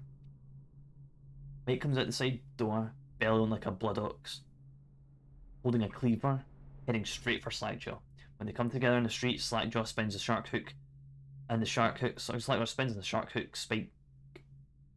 hooks bite deep into Mike's arm and shoulder. He screams, but Slackjaw's holding onto the chain. He's standing there with his jaw broken, clenched tight, with the chain wrapped in his left arm, hook sunk into Mike the Fish, just knifing him as fast as he can. Mike couldn't fight very well. He hooked like that and using his left hand, but he was a big guy. It took a lot of stabbing before he went to his knees. Everyone was cheering at first, but that's when we all went quiet. He just kept going, and going, and going, until finally it was just Mike the Fish, blubbering, crying like a baby, and the sound of Slackjaw's knife. When it was over, and here's the brilliant part, Slackjaw took out a note and stuck it to Mike's face with a nail. It just said, "If you want a job, come to the Bottle Street." Slackjaw didn't talk right for a couple months, but word spread fast. By the end of the year, we had one sizable gang going. He sent out letters to the other bosses, telling them that he was running a brand new crew over at the Bottle Street. Most of them laughed or beat up the guys who delivered the letters. Green-eyed Trish even came back, missing a thumb. Apparently Slackjaw was expecting that kind of reaction, and had a backup plan. A week later, 4 of the bosses were dead. It seemed like a series of unfortunate events, but everyone knew better. One shot dead by the watch while standing in the middle of a meat market. Another slipping and falling into the water, out cold. One of the older bosses found in his bed, with his belly opened wide and a Tivian pear stuffed into his mouth. Still not sure what that meant. And Sheila Barnsworth was found bubbling in a cauldron of hot wax. Slackjaw sent out another set of letters, offers to the underbosses telling them they'd be treated fair, as peers. He even sent Green Eye Trish with one of the letters, all of the underbosses accepted. After spilling the guts of his main competition, Slackjaw went for stabilising his business. Real neat, like calling in favours, smoothing things over, getting everyone a little bit of coin or drink as a bonus, showing what he could be like as a boss. So everything got quiet, which makes the boys of the City Watch nervous, of course. Word went out that among the Royal Spymaster's snitches, the Responsible Citizens group, they call themselves, telling everyone that working in a shop or sweeping off the front steps of their homes to keep the watchful eyes for Slackjaw and his men, trying to suss out what they were up to and what had just happened. But Slackjaw ain't stupid. He greased a few palms among the shopkeepers and the watch too, telling them that he was in town to stay, and things would be run properly from now on, without so much blood. He was finally a real boss, ready to settle into the businesses of moving whiskey, running the hounds' fights, and offering up the ladies and gentlemen a night. Offering up ladies and gentlemen of the night a place to stay, if you take my meaning. Then the plague came. At first it seemed like a good thing. A few people got sick and everyone wanted to buy those potions from Sokolov or Piero, health elixir, spiritual remedy they call them. Slackjaw told me he saw an opportunity. We already had an old whiskey factory with a still where he could water the stuff down and sell it discounted. Doing the same with Sokolov's elixir was a smart plan. Pretty soon everybody in the slums was sick and business was good. But after a while there were so many people down with the plague that everyone got scared. Everybody started acting real nasty and everything fell apart. When people can't work, they don't have the coin for elixir, watered down or pure. When the Empress died, it seemed like Dunwall would slide into the void.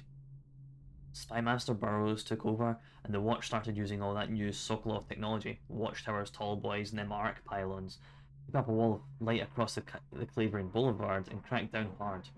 But Slackjaw surprised us again. Instead of leaving the town on a boat bound for Morley, or one of the other isles, he stayed and kept it all together. We get as much elixir to fight off the plague as the City Watch. With their taxes and rations, that's kept us alive so far. That was a fucking story, wasn't it? Here we go again. Except for the ramblings of a street denizen. Of course I'll tell you, dearie. I won't keep any secrets from you from you in the end. All the dreary days of my life are the windows of a house. From the kitchen I can see out into the garden, where the leaves and stalks are brown and bug-eaten. You can see a little lump of dirt where something was wrapped up in a blanket and laid to rest along the rows of twisting vines. The front room looks out into the street, where the neighbours are all setting fire to their homes, barricading themselves inside, warm and snug, dearie. Don't forget about the bedroom either. It sees into a dreary alley, where hooligans are playing a game with an old man. The first two are hitting him with sticks, and a girl with them is kicking at his dry, old ribs. Oh, to have those bones, boil them, and put them in a pot. No one leaves my house anymore. No one lives in my house anymore, dearie. Not one you'd want to meet anyway. When I lived there with my husband, we were fine people. Vera Mori, everyone would say. Your house is as grand as Boyle Manor. Even better.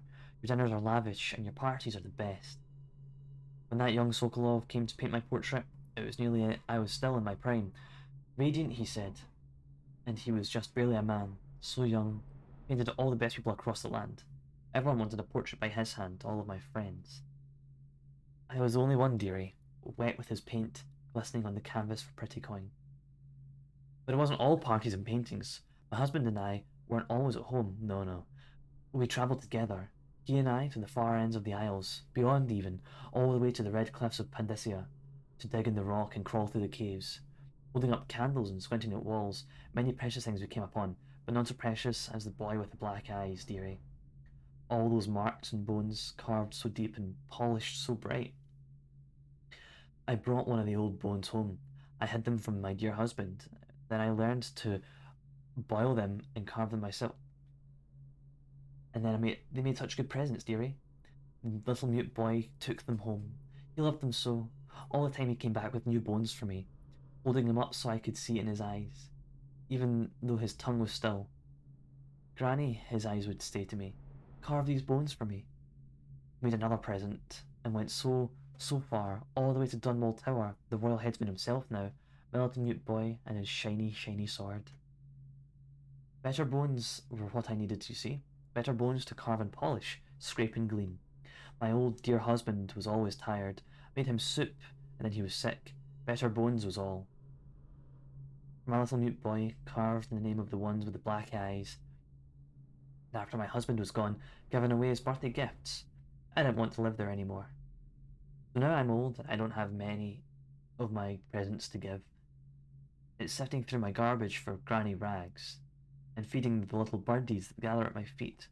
No one wants to have tea, dearie, especially those rude louts on Bottle Street, Slackjaw and his boys, always meddling with an old woman, just trying to make her way. In the end, we'll be together with them, you and me in the dreary night with the stars above and below, and always with the one with the black eyes, dearie. The one with the black eyes is, the Outsider. Although we got a ton of bone charms. Perfect, little improved. White rats can be consumed for mana. White rats won't attack you. Shot whiskey bottles explode with greater intensity. Win sword v sword fight contests more frequently. Oh. Damage from explosions slightly reduced.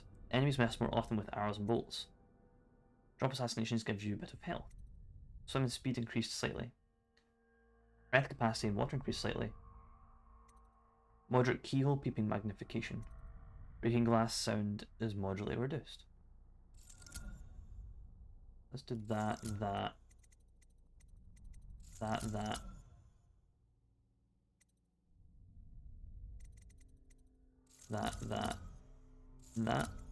I guess while we're all here, you know. While we're at it. I've almost 7 equipped. House or care for a friend or family member who shows signs of blood on their face and chest. Oh, I was hoping to The only way to help them is to bring them. pick up onto that ledge there. And not fucking break my legs. Well, let's get down to it. First off, I know that assassination is dark business, but sometimes good men have to do bad things to make the world right. Our purpose is clear. We want to restore Her Majesty's line by finding and putting Emily Kaldwin on the throne. To those ends, we'll hide, act in shadow, take them apart, piece by piece. Tonight, High Overseer Campbell dies by your hand. It won't be easy. He's protected by his overseers, an army of religious zealots. But if anyone can do it, you can. Your exploits are legendary. Campbell carries a private journal. Once you've eliminated him, get the journal, because we think it contains Emily's location. Recovering her is obviously critical, assuming she's alive. That's the gist of it.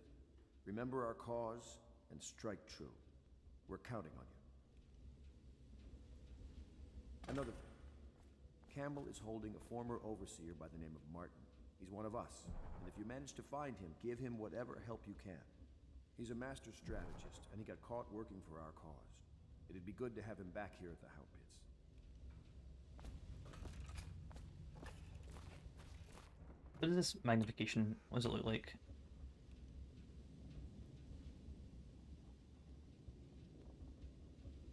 I don't know if I like that, actually. Let's turn that off.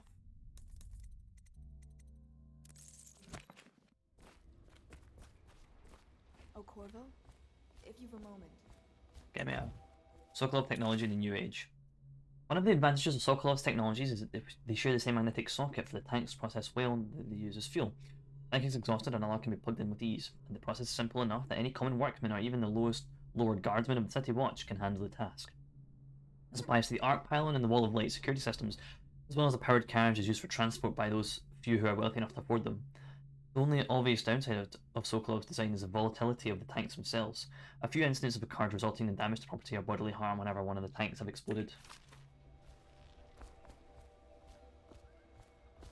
Does part of the soul live in the heart? If the heart keeps beating, does that mean that the spirit is never released into oblivion? I can keep a heart beating forever with electricity, but what does that mean for any essence trapped within? It'd be easier if I created these processes in waking hours. I am uneasy pursuing avenues that emanate from my dreaming mind. That's a fat fucking mood.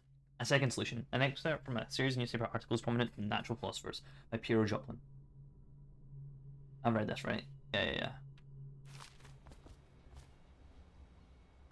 Corvo. Corvo. Hello. I'm Hi. Callista. I work here for Admiral Havelock. I'm sorry to intrude on your business, but this is important. I suspect you're going to kill the High Overseer. That wretched man. There's really no reason for you to listen to me. But my uncle, Jeff Kernow, still serves as captain in the City Watch. But he's a good man, and my only family. The chatter in servant circles is that Campbell just took delivery of an exotic poison. And I think I know why. My uncle's not corruptible like the rest of them. Campbell is going to poison my uncle. Do you think you could protect him? You used to do that, right? Before you had your current profession. Before you became an assassin.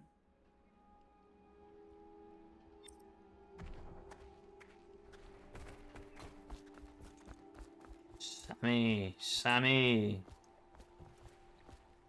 Just wondering, sir, if you thought about perhaps seeing Piero before venturing into the Overseer's nest. I'd recommend going with the best gear you can get together. Alright, okay. What was a fucking point of wisdom, Big Sammy? We stand Sam. What can I do for you? You can do me? No. I'll take a rune. Yeah, I'll take that.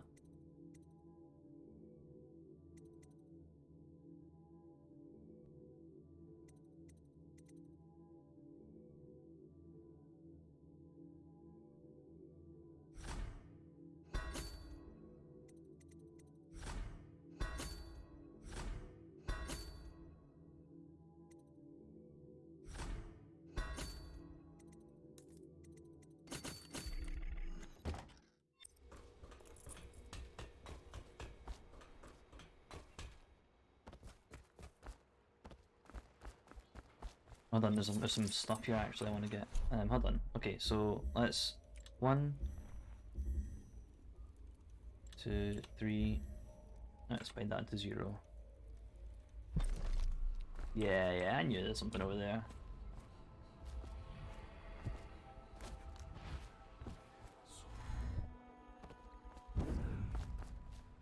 Oh, what? Dragonfly.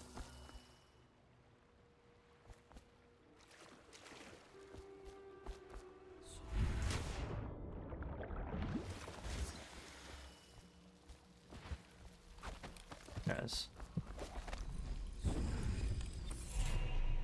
And now I can get my double jump. Good single jump, double jump. And it's like a huge, big thing. The rune. That's a quest.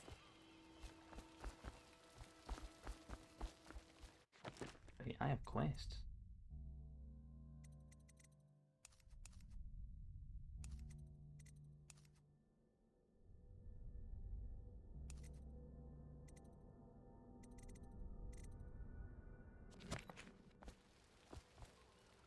Oh, there'd be more quests. Ready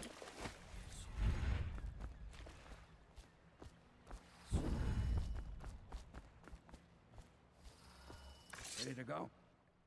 Just give the signal. One signal, please.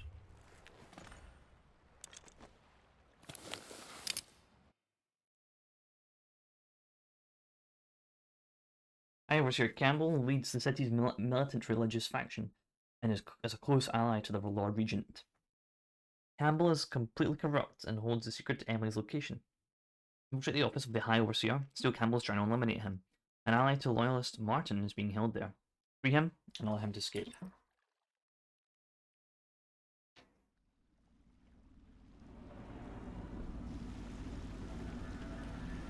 It'll be a rough trip.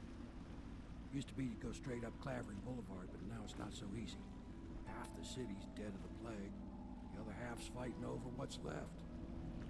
City Watch still holds the bigger streets, and they've set up those wall of light checkpoints. Man walks through one of those, and he ends up burned to a crisp.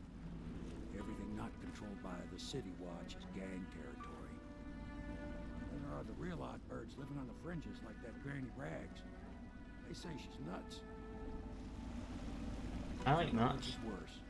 Just take your pick.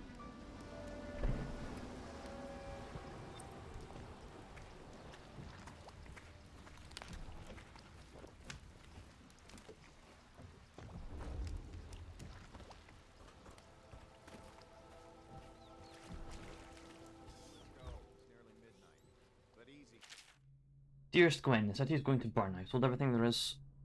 I've sold everything, so there's nothing for me here except you.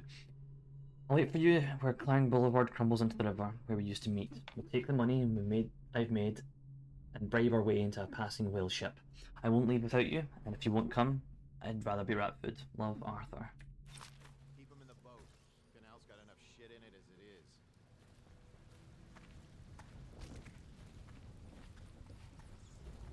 Half the city's dead. Hey! 3 more months. What is it? I think that last one was moving. What? Yeah, the little one. Not possible. I inspected them myself. Keep working. Well, he ain't moving no more.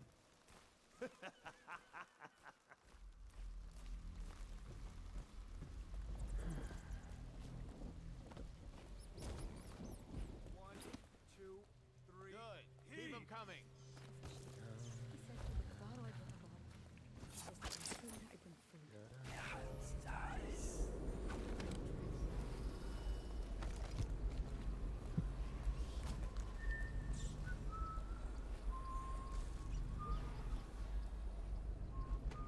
What is she doing here?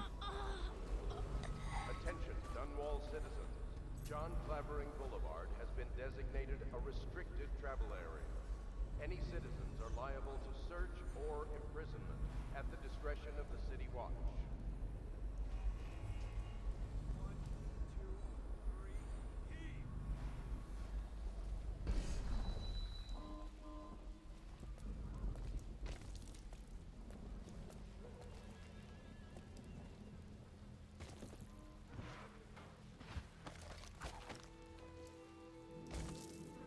One, two, three, heave! He's got a mask on. Ah. What an upstanding guy.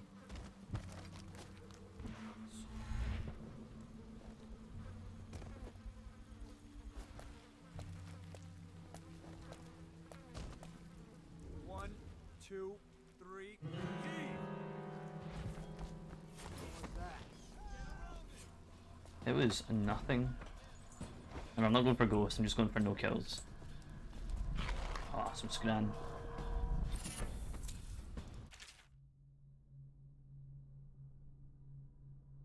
Death in the month of songs. She was shy in the month of hearths, hiding from the scented letters. Sun dappled cure for my loneliness.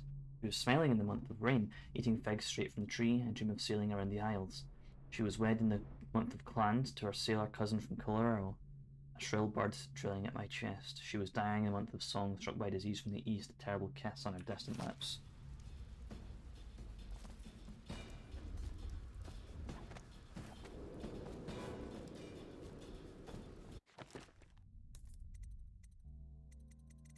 Spirited one. Potions give you slightly more mana. Sure.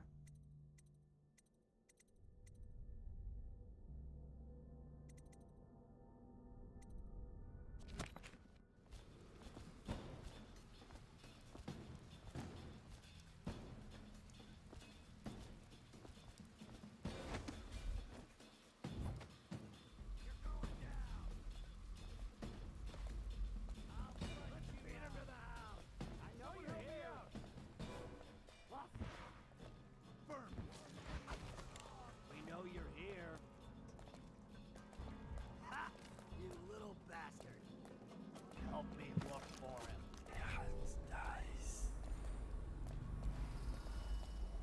We know you're here. We'll find you.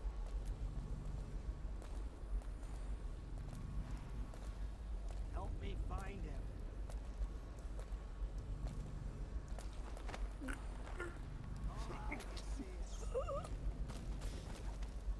Half the blood. Them than us.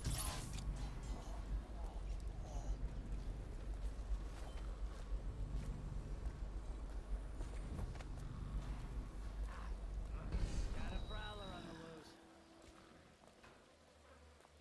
Huh?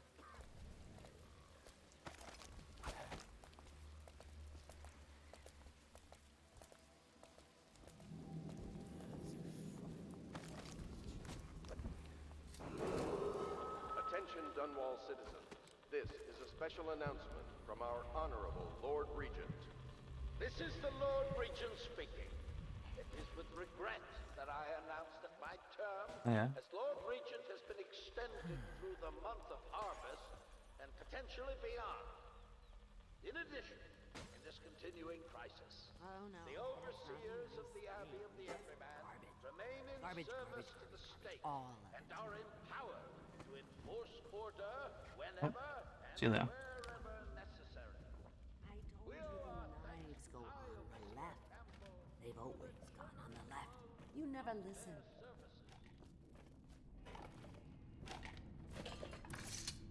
Dear?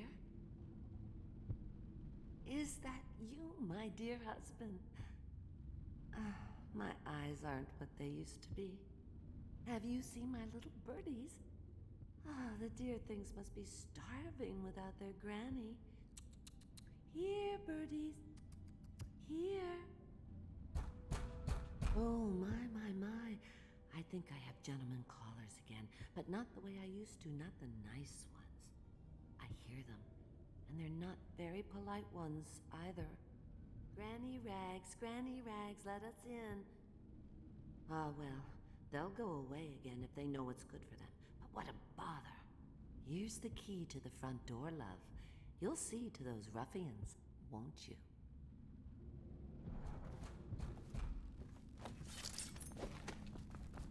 I think the little birdies are sad today.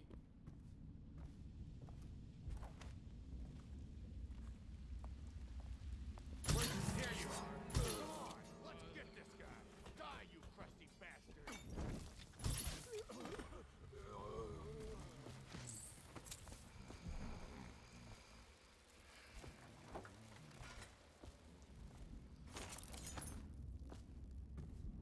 Oh no, that's not a nice thing. Oh, my dear. I knew you'd help me with those ill-mannered boys.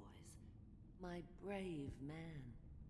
Listen, Granny has a birthday present for Oh, you. it's my birthday. I got it from the outsider, and now I'm giving it to you. Go on. It's upstairs. On the vanity.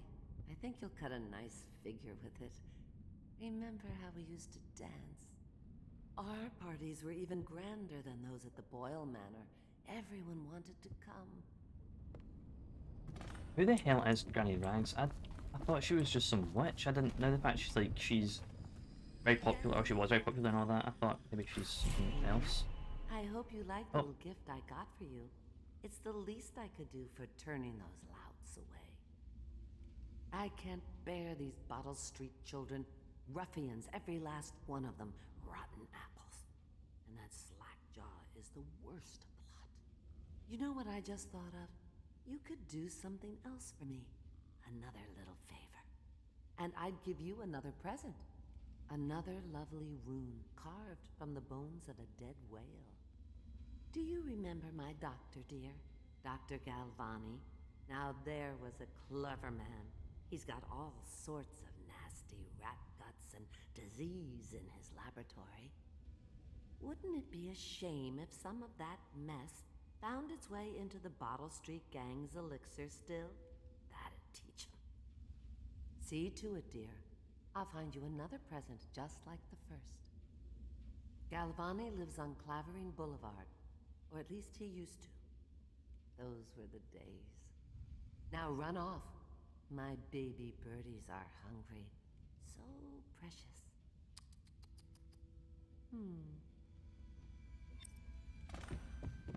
It's a nice old lady. They're shy. You'll have to go, or they won't come. Get out.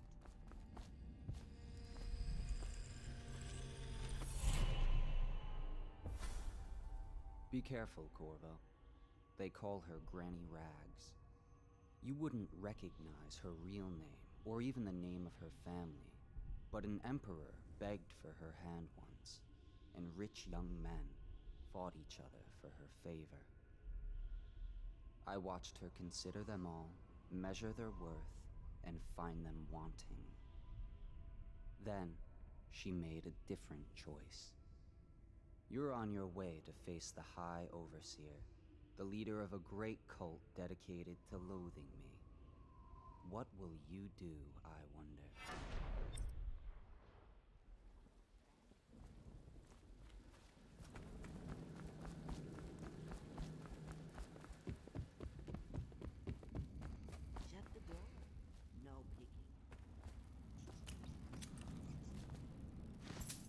sleep darts though.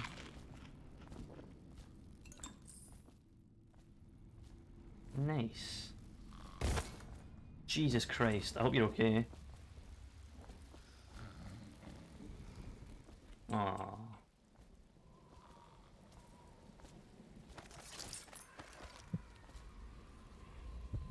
What's that bone charm? It seems really close.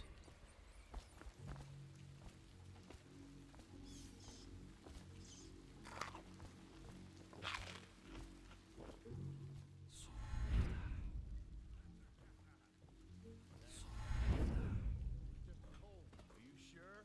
Because you know we have to check you over. And there's an inspection fee. And the boy... 8th entry. It's the 4th day of the month of rain. Morris's second Sword of the Children. I've avoided it thus so far, which is good fortune, since it has fallen on me to take care of them. City watch comes and goes, knocking on doors and asking for signs of the plague. Even our neighbours cannot be trusted. Earlier it was difficult to keep the children quiet, now they sleep most of the time. The flies have set in. I try to keep them away, but I can barely get close, they sting so much. Most of the time, Morris won't even answer me when I try to call him from across the room. Morris is gone. I don't know what I'll do. For now, all my hope is reserved for the children, leaving the flat for a while near dawn. I found some plague bags from a guard booth, which no one was around. I took it, but I got Morris inside what was around. I took it, but I got Morris in one of the bags. At least his face is covered. Young Robert has passed. The star of my sky is gone. Ellie stopped breathing in the middle of the night. She was such a headstrong girl. I can hardly believe she was overcome. She was almost near as I cut up hagfish vegetables, arguing with me about everything. It is the 4th day of the month of the wind. It is settled that they are lost to me, all of them. I cannot bring myself to call the dead counter. I have the fever now. No guards come near anymore.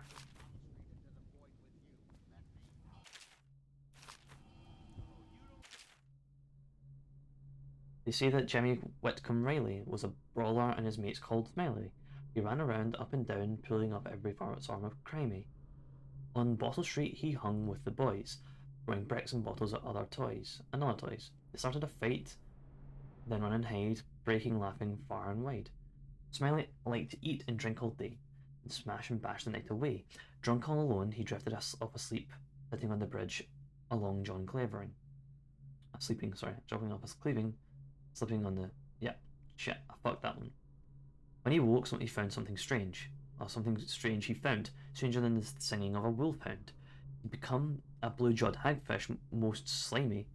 Only remembered his name was Smiley.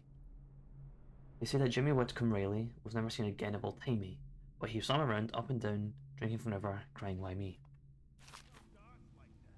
So don't commit crimes, otherwise you become a fish. Got it. Yeah, and the inspection fee. We can't help it.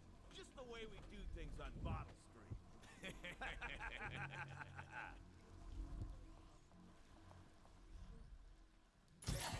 Where are you? Hey!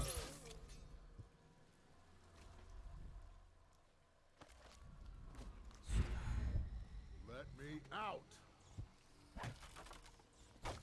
You should probably stop that. I owe you, brother. I want to ask about the mask. I wouldn't want my face seen either, pulling a stunt like that. You know what? I'll return the favor. Come by Griff's shop. That's my business. Well, it was at one time, but now I'm reduced to scavenging things from here and there as the city dies. If you need anything, I wouldn't mind trading for a little money. Maybe someday the plague will blow over and everything will go back to normal. But until then, it's scavenging for me.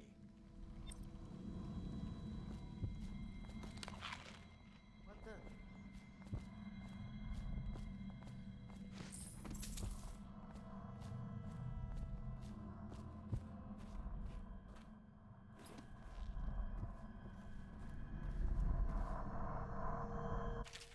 Wind charms. A sailor's blessing, they say. Carving itself is a practice from long back, passed from father to son, old man Salt to Greenhorn, still getting his sea legs beneath them. In the old times, men cut into the tusks of ice seals and into the arm of long flying bears that roamed around the North Isles of Tibia. Once the whale trade began, the practitioners went to engraving the bones on those great beasts, rendering charms that sing in the night and grant some small boon to man's vigor or defense against pregnancy.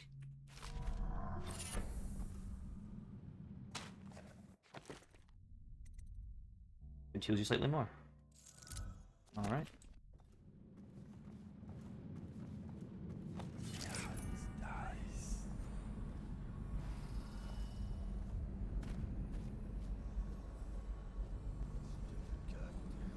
Stupid goddamn.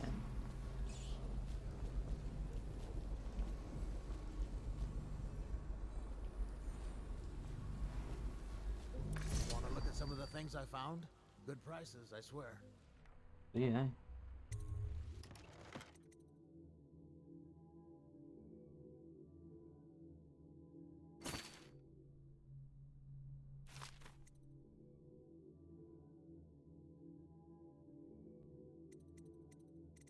Some more sleep darts though. Cheers.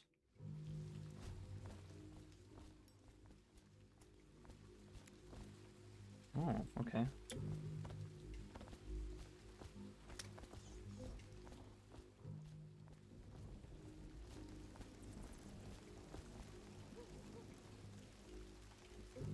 What are my current quests?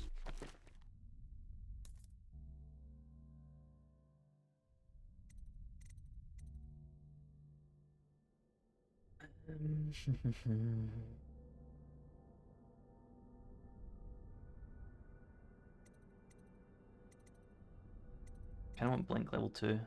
Cost 3 though.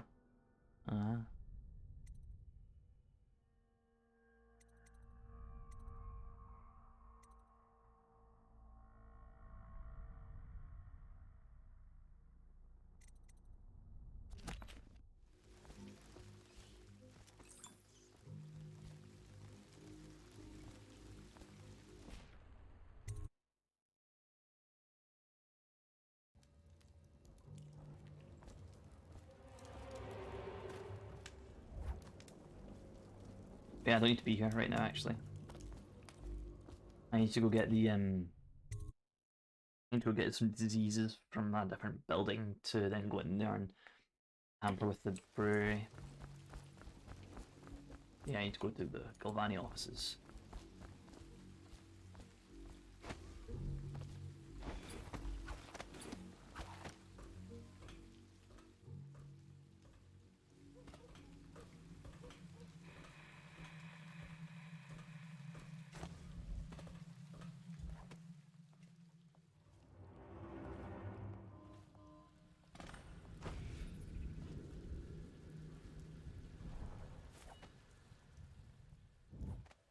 I wanted to actually explore while I was on that side of the...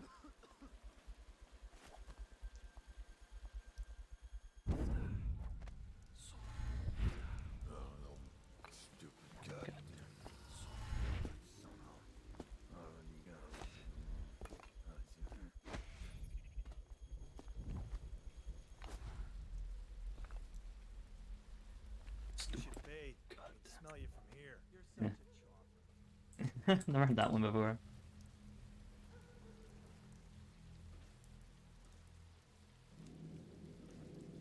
I think my FOV's fucking my movement up a bit. I think I'm getting caught in things that I feel like I shouldn't be getting caught on.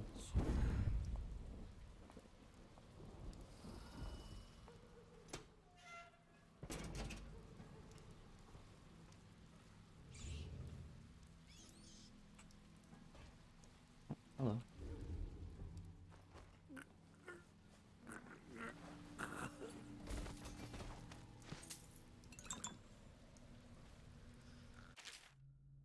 All the wall light components have been delivered to your station, and I expect it to be functional before midnight. You've also been provided with several spare parts and spare oil tanks should the need rise. Last, it's come to my attention that various watchmen continue adolescent practice known as rat burning. Remember, whale oil is not cheap. Please keep your men under control.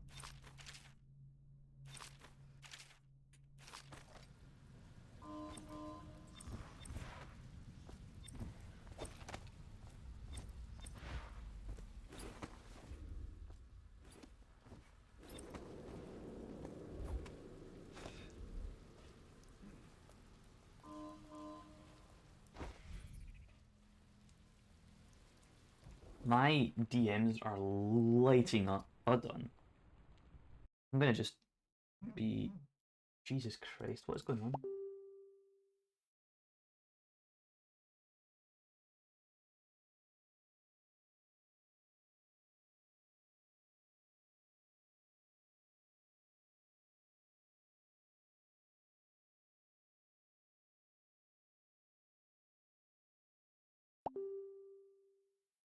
Oh, of course.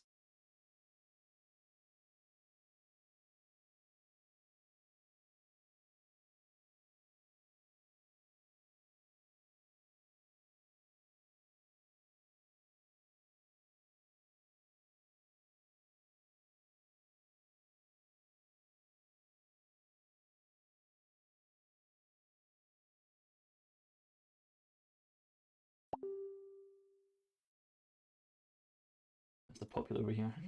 Yeah. You know, like Streamlines visibility. You put Mr. Dot popular. That's what it was. It's like dot. That's a website.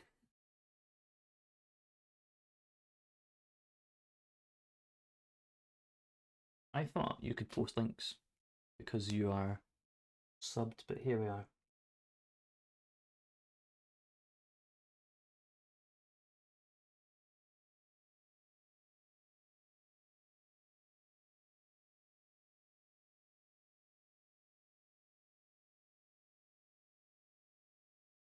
Streamlabs don't follow rules, live by... Streamlabs don't follow rules, they live by their own rules, such as none. Yeah.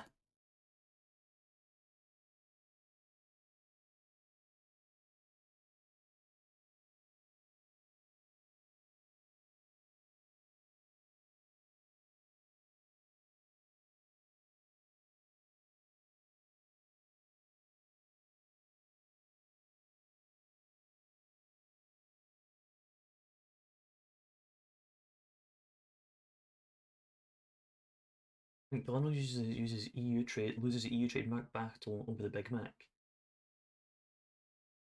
And Burger King is annoying them. Okay, that's funny. Right, hopefully I can get a little bit of peace. Maybe, I don't know. We'll see. Anyway, back to the game.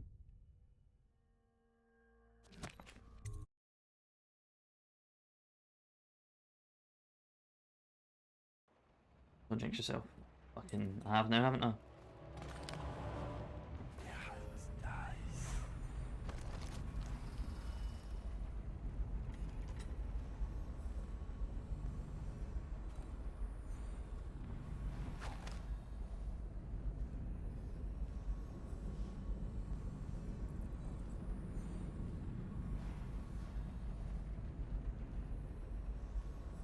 Rat viscera.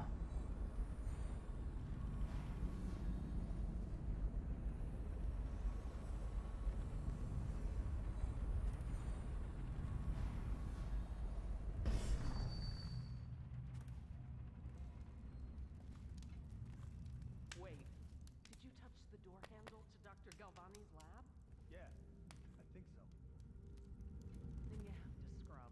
The rats get their vital essences everywhere.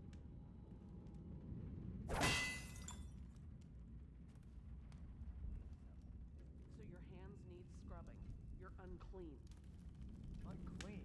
That's nonsense. Can't we just... No, I told you. With rubbing alcohol or white vinegar. All right, all right. What is he doing there all day? Ambrose says he breeds rats that carry the plague. Your friends are ignorant. The doctor is a brilliant man. If anyone can save this city, it's him. The royal physician is going to save us. I hear his new elixir is twice as good against the plague. I don't understand how Galvani can admire Sokolov. Royal physician or not, I hear tell he's a beast. A superstitious philanderer who spends more time with prostitutes than he does in the laboratory. Is this what it's going to be like when we're married? It is, isn't it? I hope not. I'm telling you now, I don't have the endurance for it.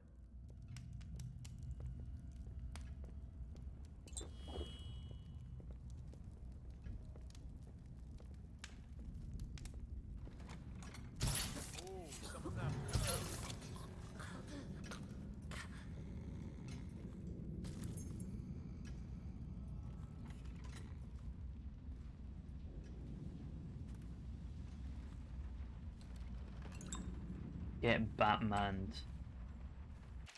Dr. Galvani's journal. I've been invited to a soiree at the Boyle estate. Of course I won't attend. The 28th of the 7th month. The month of the High Cold is the day I met Anton Sokolov at the Academy. Why would I tarnish the anniversary of the most important day of my life by licking aristocrat boots? I have no time for fools. I'll be solving the riddle of this plague. Perhaps I'll use a cup of Tyrian red. Did I say that right? Oh, that's some sleep darts that go with it. Fucking wasting my shit in that person.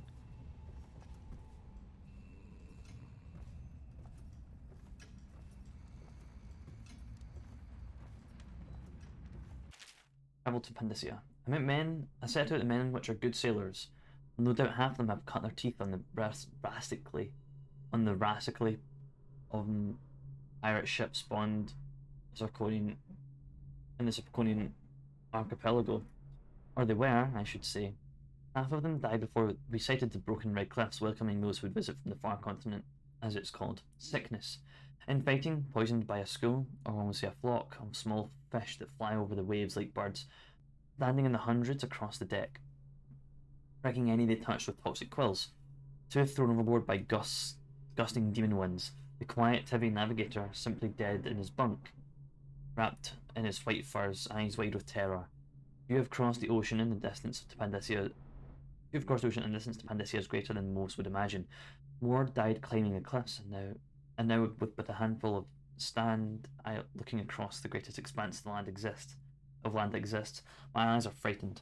This is beyond them. Now their captain is dead too, stung by something that resembled a prairie mole, but reacted with great these are words, man. I don't know. Outrage when handled. So it falls to me to lead the men.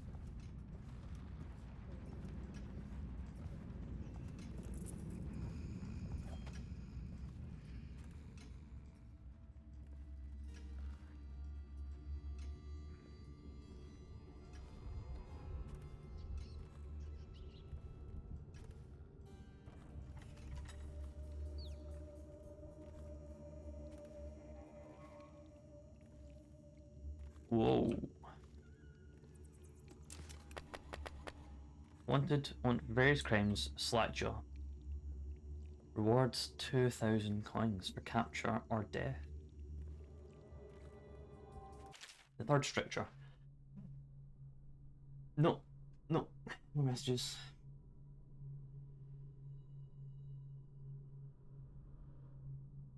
Restrict the restless hands, which quickly becomes the workmates of the outsider. Unfettered by honest labour, they rush to sordid gain, vain pursuits, and deeds of violence. Of what value are the hands that steal and kill and destroy? Instead, put your hands to the plough, the fork, and the spade, for even the lowliest labour is that rigorous squeeze of the muscles as a sponge, rinsing impurities from the mind and body. Avoiding the rat plague. Much of this public still harbours false belief that they're related to the plague. It is not true that bile from the river crusts will protect against the contraction of the disease, nor is it true that crushed morley orchids act as a remedy, though it is speculated that both of these ingredients are used in both Sokolov's elixir and Piero's remedy. Consumption of these products before exposure to the plague constitutes the only known means of resisting the disease. Further, the Abbey of the Everyman warns against superstitious practices. Not only is it ineffective to burn two hagfish and a cat together in healing vapours while chanting the names of the plague dead, but it's also considered heresy by the overseers and would be met with the full measures of the Abbey's law. Tell your neighbours and practice these things for yourself. Avoid contact with the infected, consume your ration of elixir daily, preferably in the morning, and report anyone suspected of carrying the plague. Everyone must work together to stop the spread of the dreaded contagion.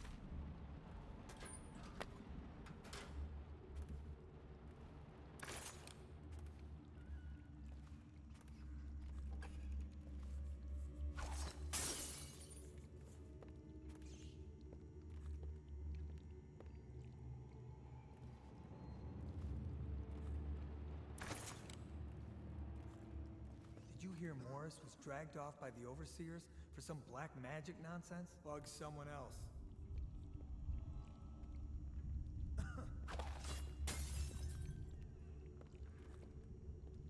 They don't care. Okay. Some rats just throwing bottles and no one cares.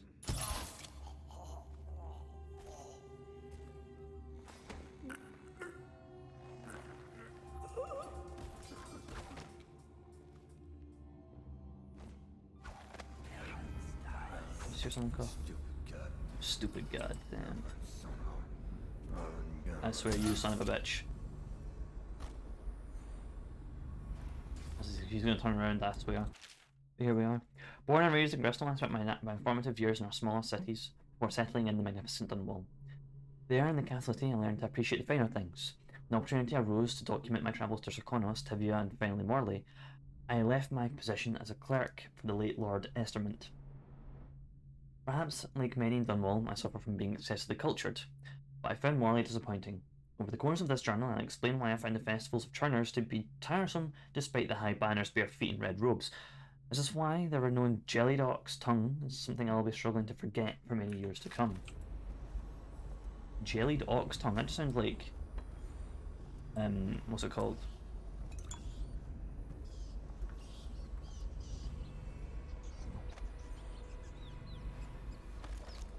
Nothing in there I want to do.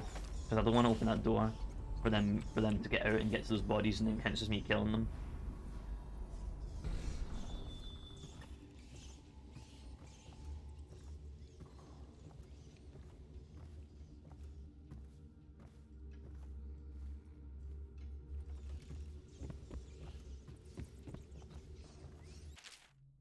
Feeding log. 4th day of the month of wind. Sorted human remains. Strong appetite. 1 bag Tivian pears bruised and rotted at rats uninterested. 1 tin potted whole whale meat eaten. Human torso, no trouble finding corpse parts. No feeding. Aggression increased. Incident of cannibalism. Incident with previous maidservant. Will withhold feeding until first day of month of darkness. Whoops, she just got fucking... There's a hand. There's a whole ass hand there. There's some things in there, but I'm not sure if I want those things badly enough to open the door.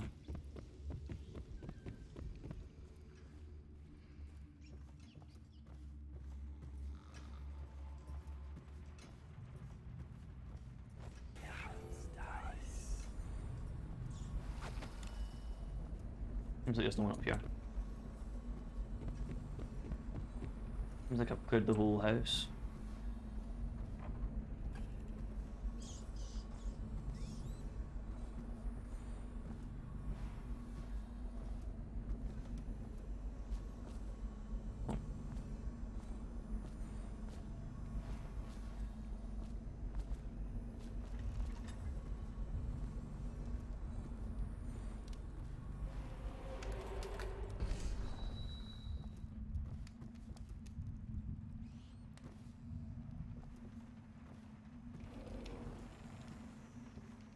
Wheel there and some marks. I think this opens.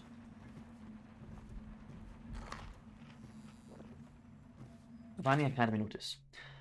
Giovanni, the latest case should arrive within a week, containing all the components you need. Be careful with the white phosphorus.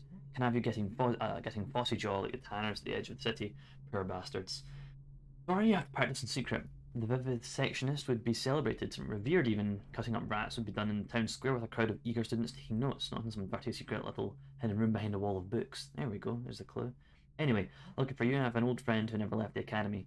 Let me know what else you need. Remember, maybe a month before I can put together another shipment.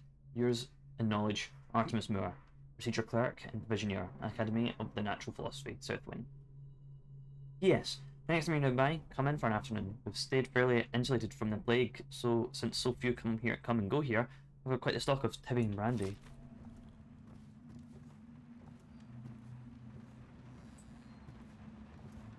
Bad behaviour and extermination. Used to be, you'd go out with a bag, a stick and a nail in the end. Catch as many rats as you could in a night. City watch paid by weight. My husband Benjamin and I worked mostly alone, and we got by. Found a place where the rats were real bad. Sometimes we'd hire a crew of street brats to work with us.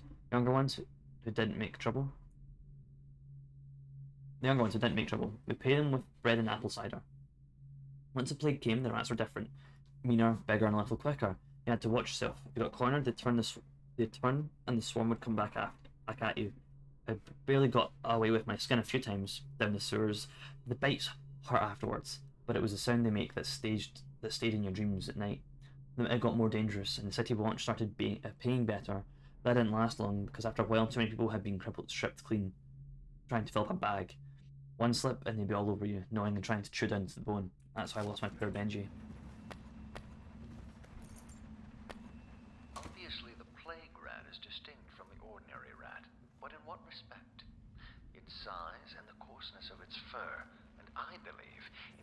emergence, although the experiments there are not complete.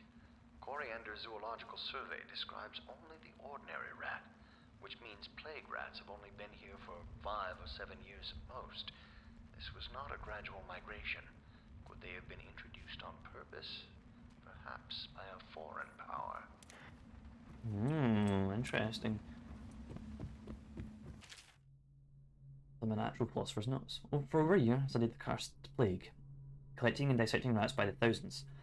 Given the rapid gestation and maturation cycle, it has been possible to breed them for numerous generations. The rodents themselves seem immune to the plague, but they pass it readily between members of their own species, perhaps through mates. The blood of the rats tells its own story, allowing me to gauge the number of generations that have given a group of rats that have lived with the plague. As such, a nagging question remains. The rats collected the poorest parts of the town, and the slums exhibit the oldest strains of the rat plague, while those found near the docks, where the foreign plague-breeding rats were presumably have entered the city, exhibit a younger strain of plague. This could mean that the rats were transported to the slums in some way that's not obvious. I'll continue my research. If nothing else, I'm living proof that Sokolov's elixir and Pearl's remedy are effective at protecting against the plague, if one consumes enough of the stuff.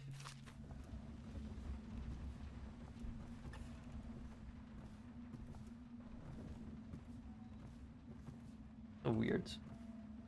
Room, I think. The Leviathan Sorrow. Little is known of Pakoshi.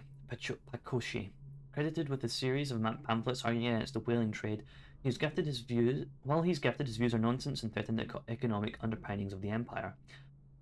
Number 1, enslavement. On the breeding of and husbanding of whales versus hunting of beasts in the wild after a natural and free life cycle.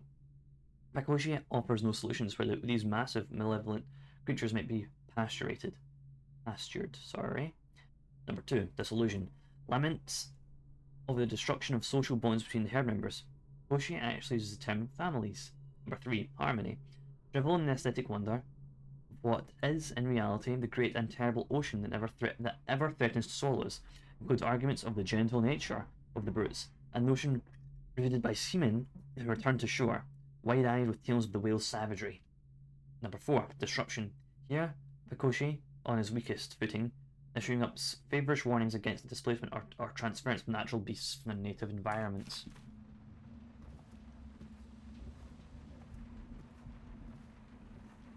What's a blue book? Oh, there it is.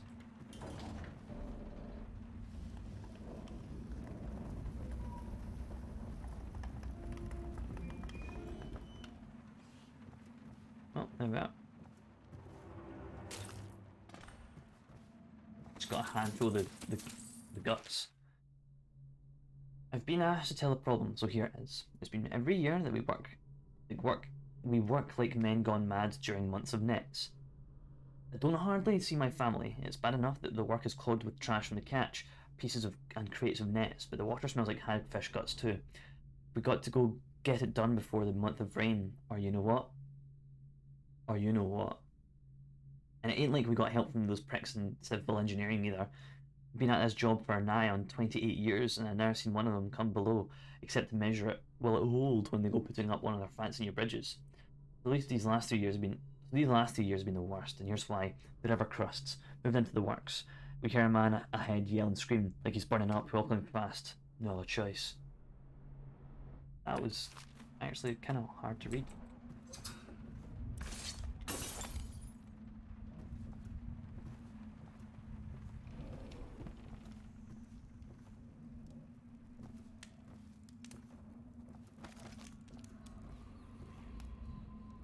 They are burning whales. The doom of Pandysia has come to the sea. Pandysia, is that where the plague came from? The river rushed in when the barrier broke. The whole district went dark. I will be glad to rest. At the academy, they cut the flesh of the dead and trap the lightning from the sky. Why am I so cold? Because you're dead. The great ships have stopped bringing their hulls. What have they done to me? Oh, this is so creepy. My father had gold hair. My mother hair like ash. This city is built on the bones of the great ones. The great ones. When the last Leviathan is gone, darkness will fall. Leviathan? The abbey is dark, its doors are locked, and no more the great sermons. The overseers have taken to the streets. Can you hear them too? Crying out in the dark. The thinkers of the city. They devise new ways to tame the elements.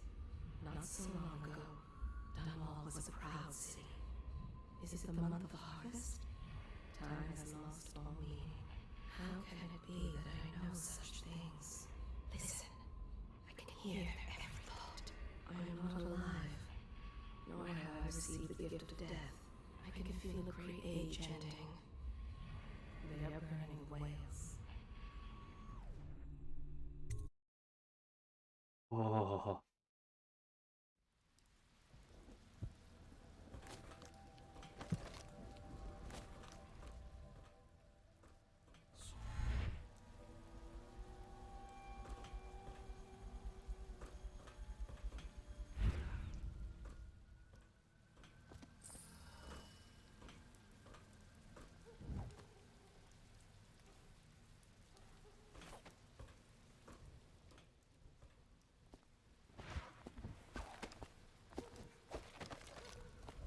The doom of Pandisia has come to the city.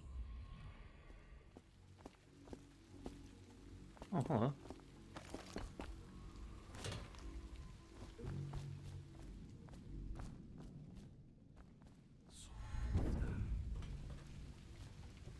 Oh.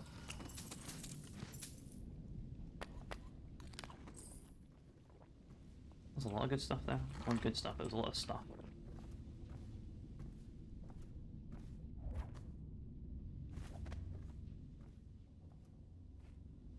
Alright, sure.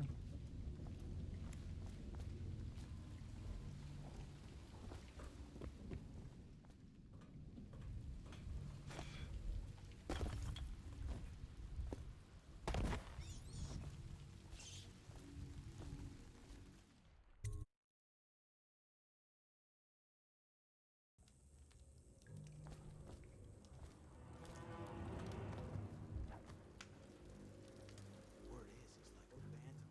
An army of shadows in front of him. That guy down? Ain't he just a boss? I saw him. This is one odd person. Sorts with crazy, does rituals and the like, bone charms and such. You sound afraid. Damn right I am. Down ain't no ordinary man. Touched by the outsider he is, given dark powers. He can slit your throat across the room. Well, that'd give him a leg up for sure. It's no coincidence that most men won't even whisper his name. Is it true that he lives in the flooded district? With them weepers and wild hounds? That's what they say. Perfect place for a paid killer to hide.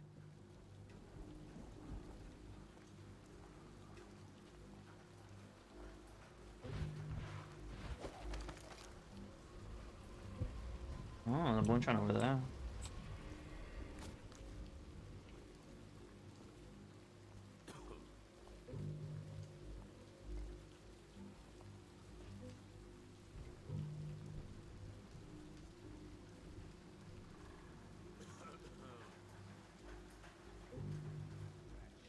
You got lucky.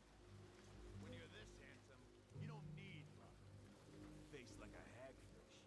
Huh. Hey, don't be sour. Say, Hatters fired the first shot, but the Bottle Street Gang had the last. Elixir stuff. You'll want to check. You better get all your shit together, huh? Everything's fine. I run the still like I run a game of Nancy. Yeah.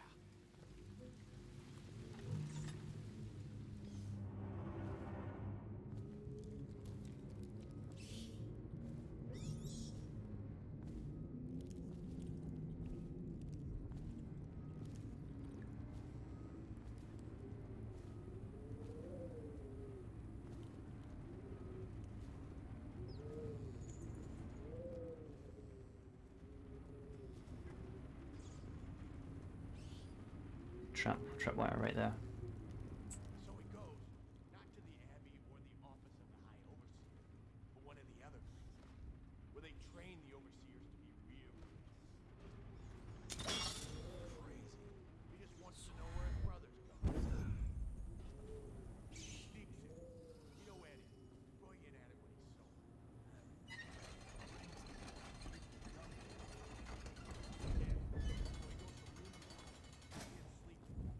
can do it. I can do it.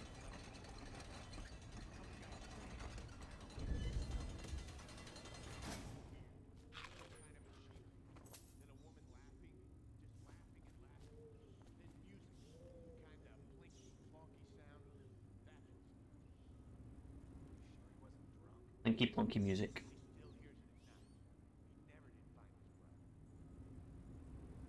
Thanky plonky music and women laughing.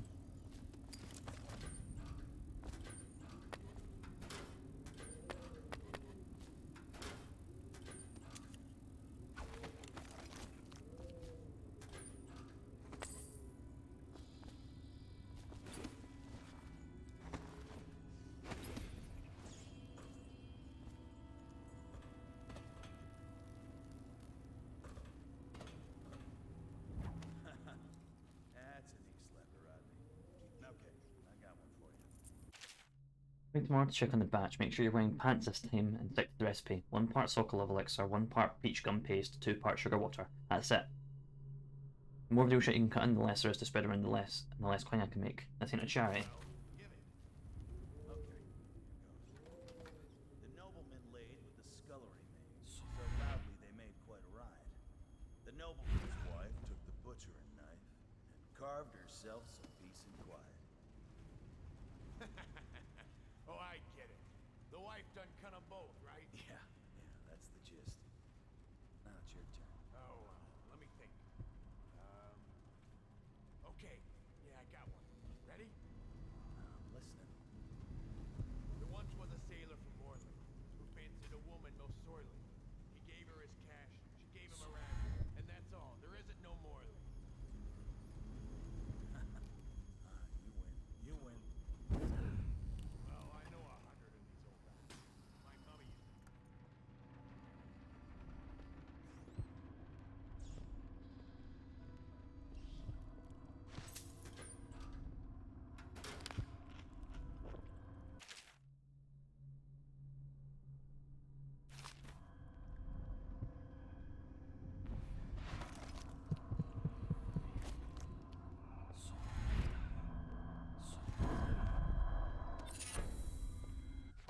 Undertaker.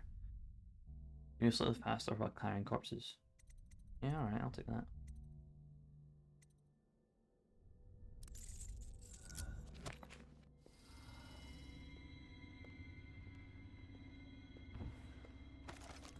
There is a strong drink made here. I tried it once, distilled from river crusts by the taste of it. The brothels sprang up around the distilleries. They are inseparable. The river rushed in when the barrier broke. The whole district went dark.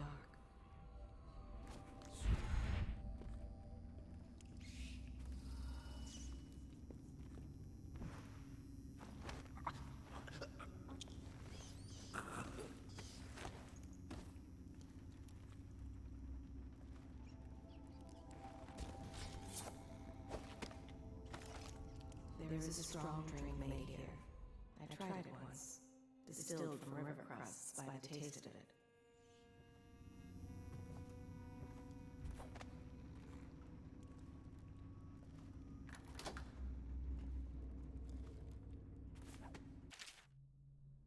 Time to elixir vial to spit before turning thing on. Turn the valve, click the full the vial, repeat until empty.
Give me the warnings if someone's looking at me, but I don't think anyone did there.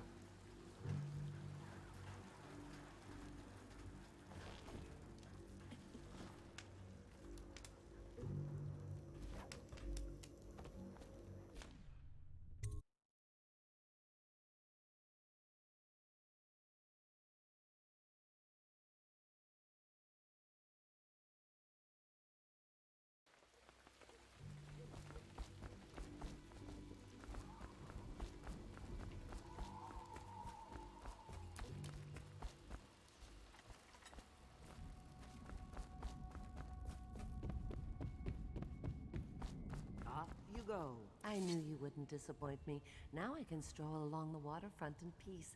And don't think I've forgotten your little gift. Go on upstairs, dear one. Oh, dear one.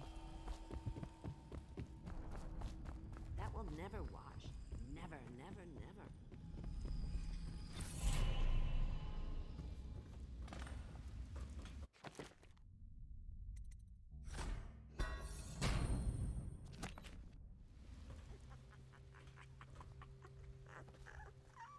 Oh, Kaku.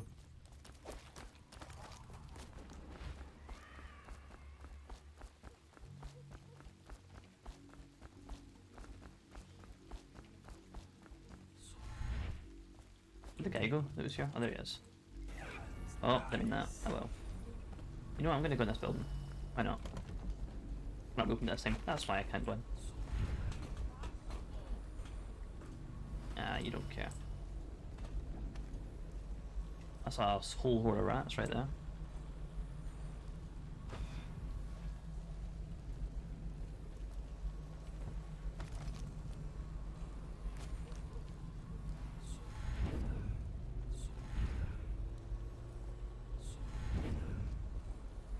I got a heart. Like a tiny bit of heart there. That was interesting.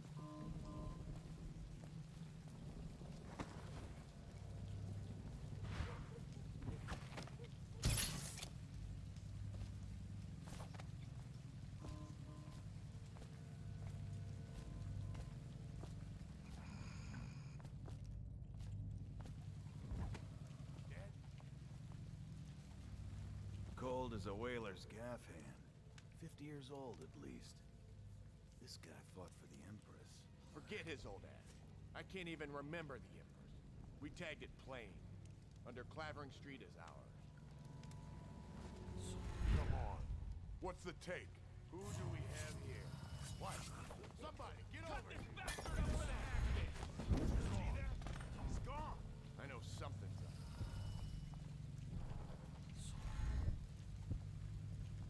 What's this business? Is anyone there?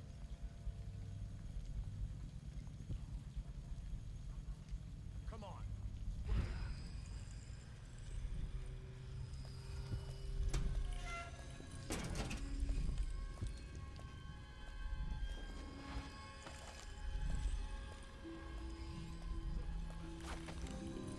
Someone's about to get shanked.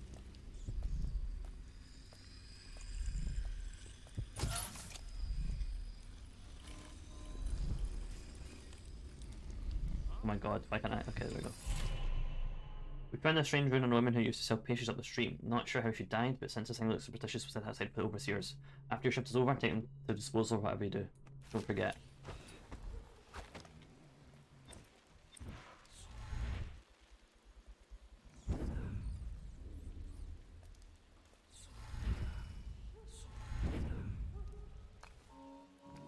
The golden cat.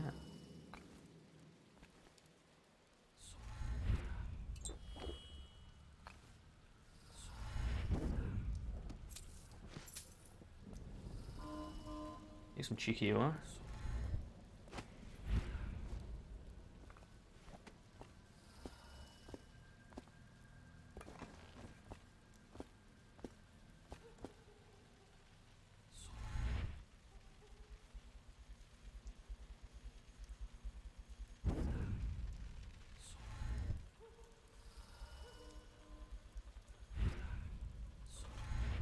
Oh, you can't. No, sorry, that looked like somewhere you could go. But it isn't.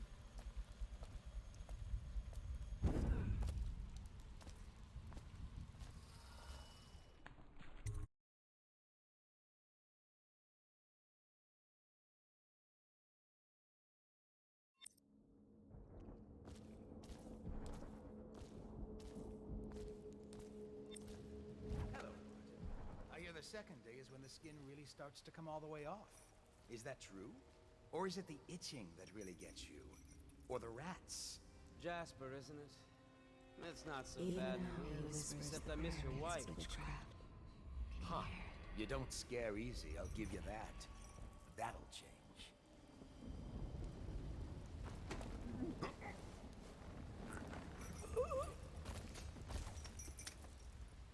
He's carrying a grenade. Okay. What a sight you are in that mask. I know who you are and what you're here to do. Feels good to stand up straight. Thank you, Corvo. What you're here to do tonight is of the highest importance. We've got to find Emily, so kill Campbell and make it quick. Once it's done, search his body for the journal, his notorious black book, and get out of there. Campbell is meeting with a guard named Kernow, and word from my informant is that Campbell is going to poison him. Maybe you can use that to your advantage. All right, I won't be of any help here, so I'll make my own way back to the Hound Pits pub. If I see Samuel the boatman, I'll tell him to pick you up in the backyard, behind the office of the High Overseer. May all the spirits guide you, and may our enemy's head hit the floor without you taking a scratch.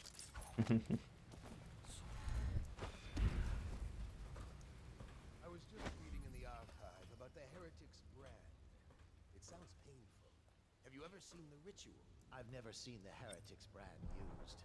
No, it's a rare occurrence. But I did spy the face of one so branded. A former member of our order, of course. Out on a retreat, we passed through a fishing town and saw him begging. What were his crimes? Who can say? The brand is reserved for an overseer, or even the High Overseer himself, who violates our codes and must be cast out permanently. Remember the 7 strictures, and you never need worry about such matters. I will, brother. Hmm.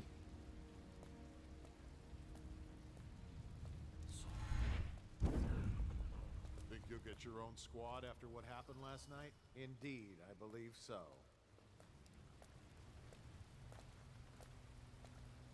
Indeed, he behaves so. That might be worth checking out.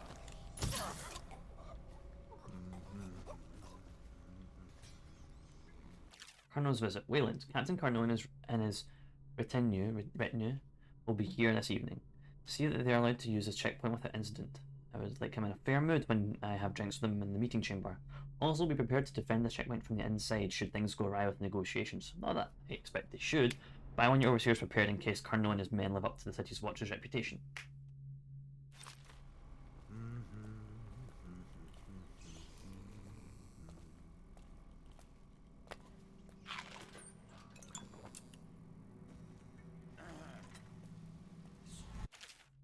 Jesus Christ.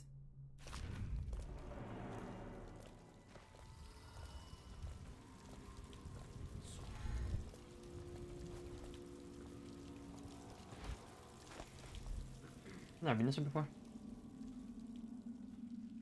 I usually go along like the window ledges.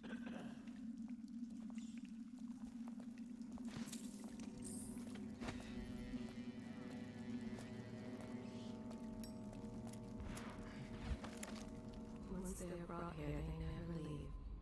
The overseers always find the guild they seek. Things are bad. Where have the Did the city overseers get any gone? worse? Never doubt. They wade through chest-high waters with their hounds. Somewhere near, a man has just taken his last breath. His eyes are still open. Misery. Everywhere. Such corruption. Such hypocrisy. Make me look on it no more. I will be glad to rest. Once they are brought here, they never leave. The overseers always find the guild they seek.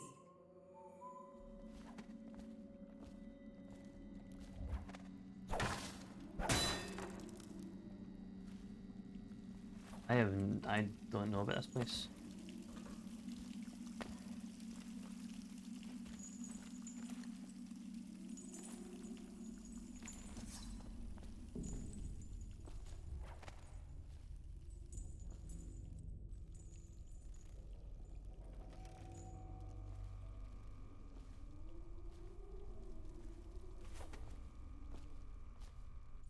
goes to the outside, doesn't it? Yeah.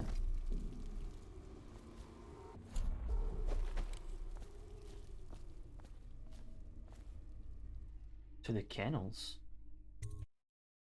This is all new to me. Not let your keen eyes wander tonight, boy. There's word of bad men about. Here's a good boy. Good boy, Justice.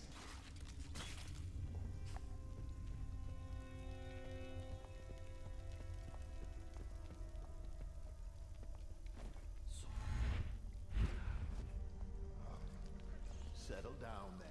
It's only me. Boreal's gone to the flooded district and all the rest of them. So it's just me tonight. What? Don't look at me like that.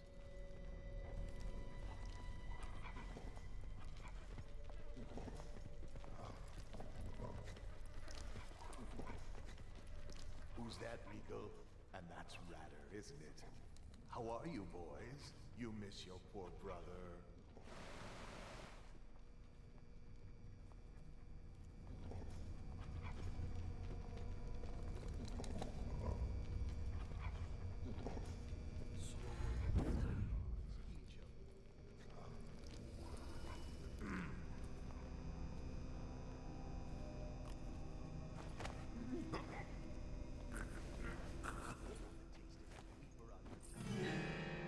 Jesus.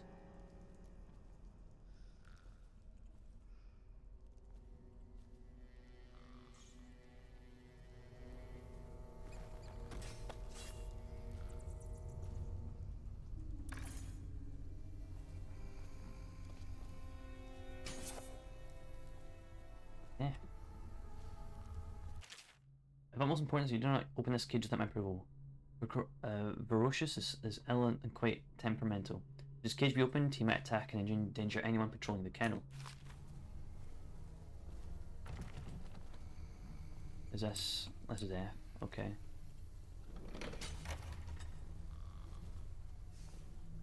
Seven strictures. Surround your innermost being with these strictures, and you will be safe. Seven strictures are our core principles, taught and reinforced by the overseers across the Isles. From these principles stem all manner of rules, social codes, and beliefs about the cosmos. Seven strictures: the wandering gaze, the lying tongue, the restless hands, the roving feet, the rampant hunger, the warrant flesh, and the errant mind. All these behaviours must be restricted in order to keep one's heart free from malevolent influences, as they are inroads of the outsider.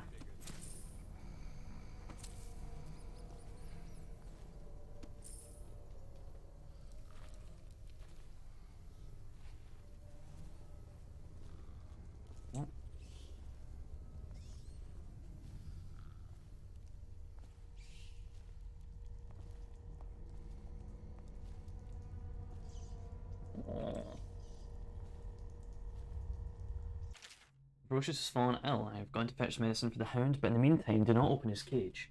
He is prone to fits of violence, and this would endanger other overseers in the building.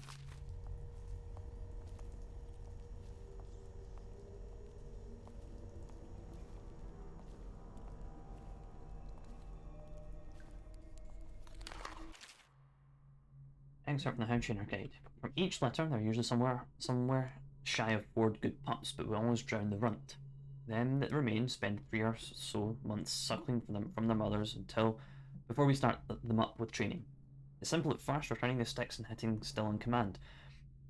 Only pissing outside and the like, but by the 8th month I've got them hunting for scented sack dolls hidden in a scrub forest, killing wild pigs on command, and taking a man in padded armour down by hanging onto his forearm. In the end of the first year, we graduated one of the ones that learned and shoot the ones that haven't. The overseers take them after that, and we never see them again. Except once. Walking down Clavering Boulevard, an overseer passed me, preaching about the litany of the White Cliff and the evils of witchery. And sure enough, his hound started whimpering and wagging its tail. That's how I knew one it was mine. Well, pup.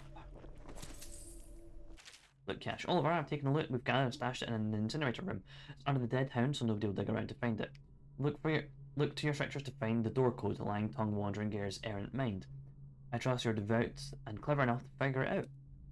I'll be mindful of rats. More and more we've been gathering since old Finn keeps forgetting to burn the corpses. Errant mind is 7. I know that much.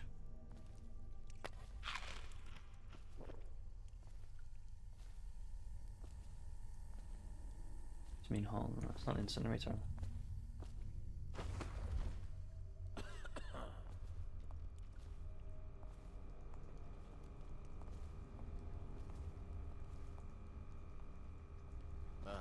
Ah.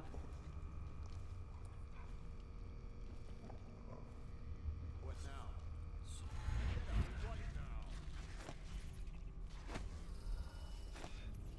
Where are you?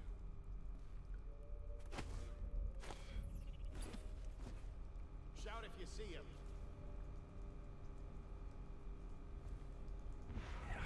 When I find you, it's going to be bad.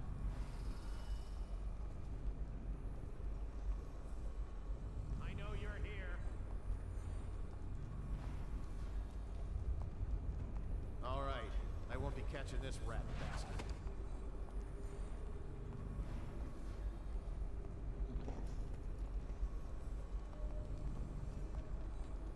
We got a prowler on the loose.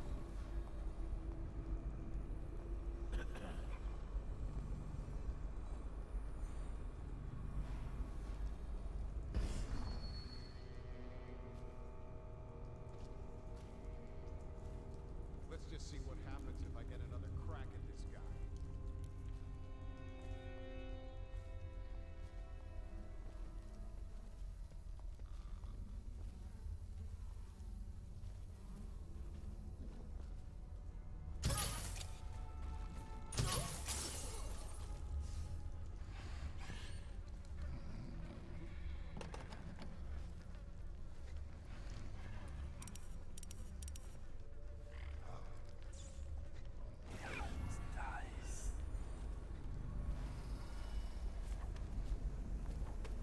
What is the... Was it gaze rampant mind? So 157, I think?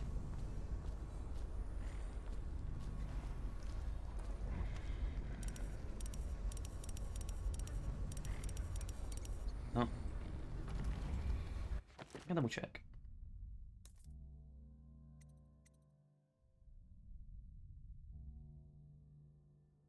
Hungy's mind.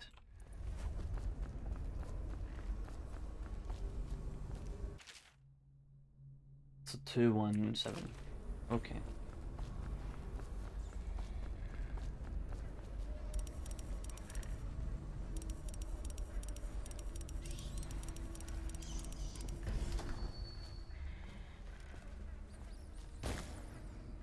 Nailed it. So that is a lot of rats.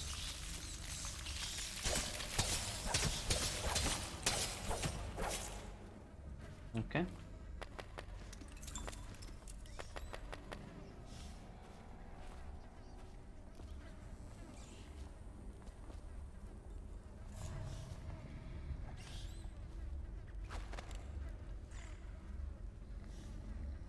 Hello.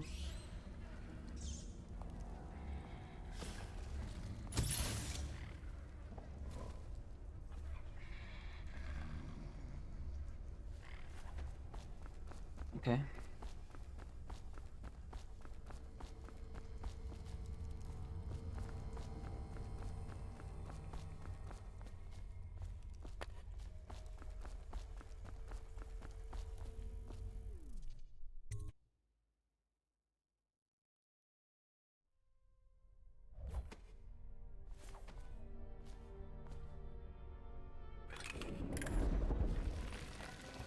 Jeez, oh.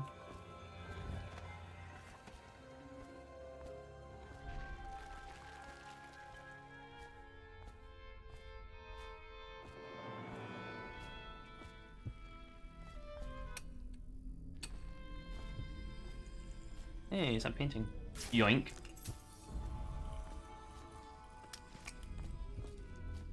Ah, cheeky, cheeky.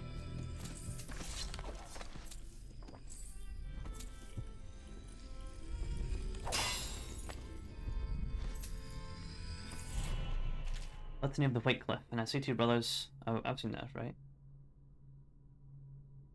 Yeah.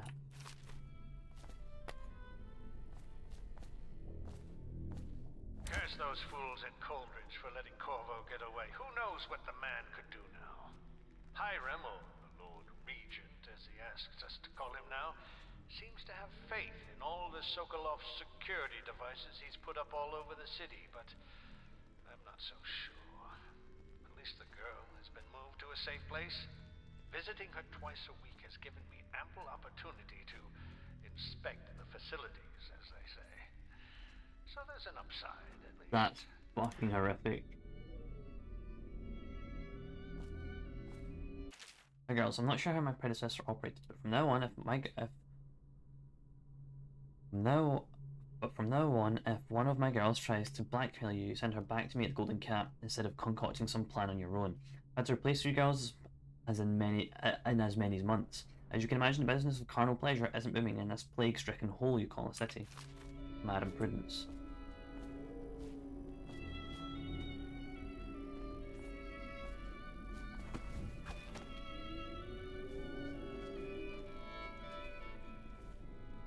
My sword is covered in blood. Because I killed rats, that's right. I'm like, why is my sword in blood? I didn't kill anyone. I killed rats. The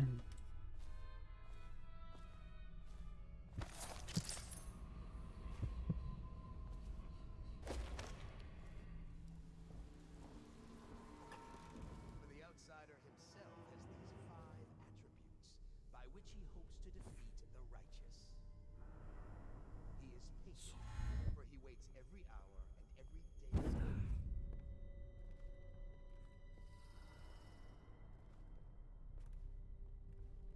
Yoink indeed for that one picture. You didn't see anything. Shit. I just straight up, I didn't think he'd follow me. Where the fuck did he come from?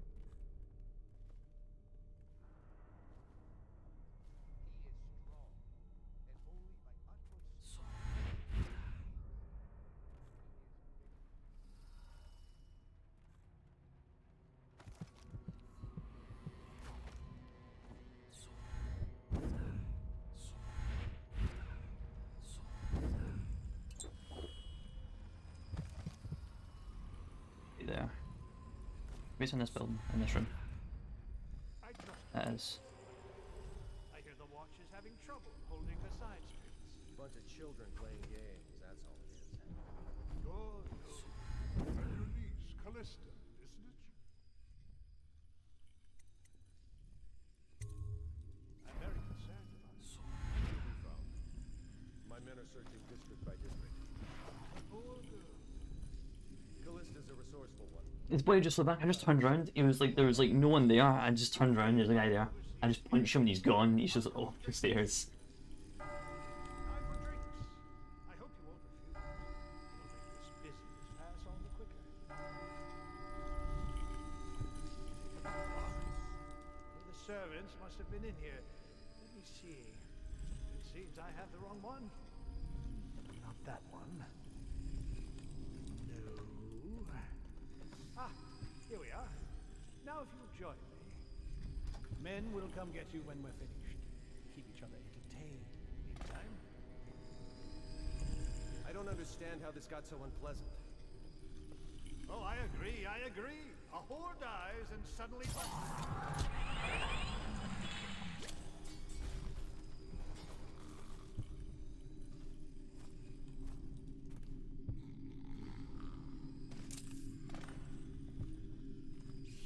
I need to work on that bit later. This meeting is taking far too long. We should go in and tell Kernow there's important business. Get him out of Campbell's.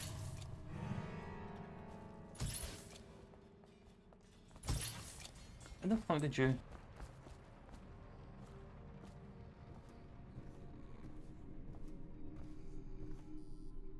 I've had enough waiting. I'm going in.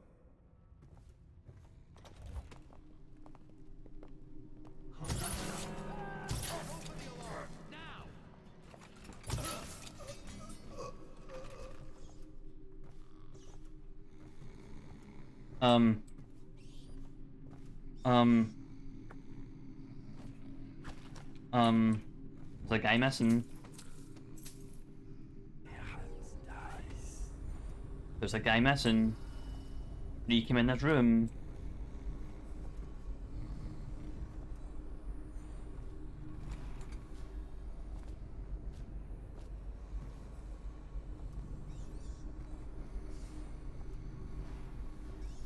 I'm gonna reload.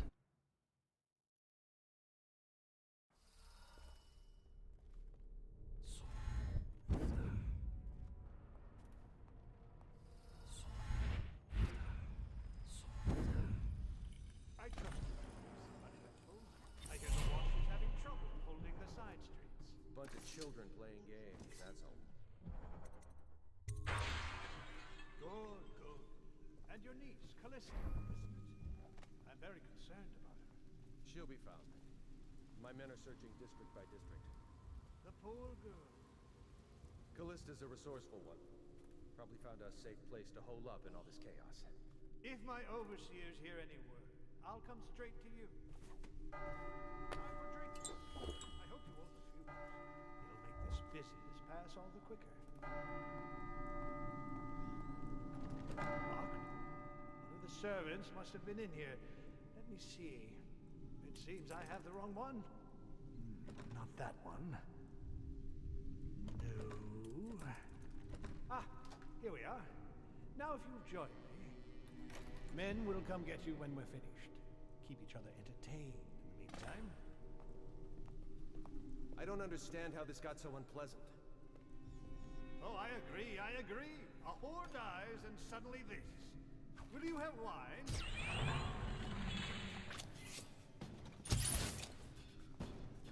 Alright, well I guess, was he just fucking up in debt, that guy? And suddenly this. Will you have wine? Oh, I'll...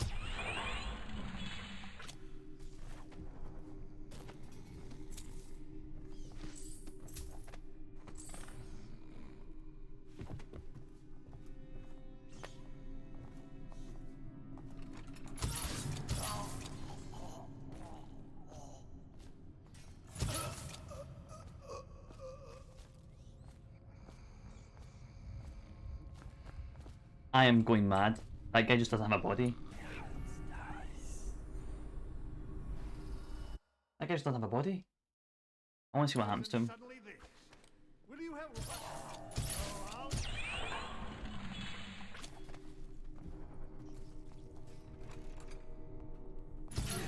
Get up! Right there! I know he's here! Watch him! Hey, wait! Hear me? Alarm!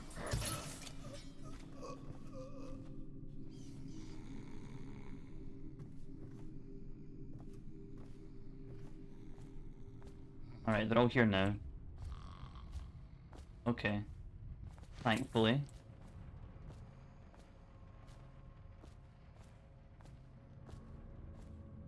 Because the body like clips to the floor, he might die of fall damage, and I don't want that to happen.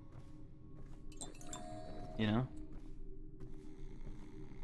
I'm gonna save it now, actually. While we have all the bodies still here. The fifth stricture. Restrict the rampant hunger, or the intemperament will rise among you like a virulent swarm, devouring everything where they go, even filth. For what goes into your body poisons you, and if you eat filth, then filth is what you will vomit up. Surely the glutton will sail away. Birthright, family, friends, just for a morsel meal.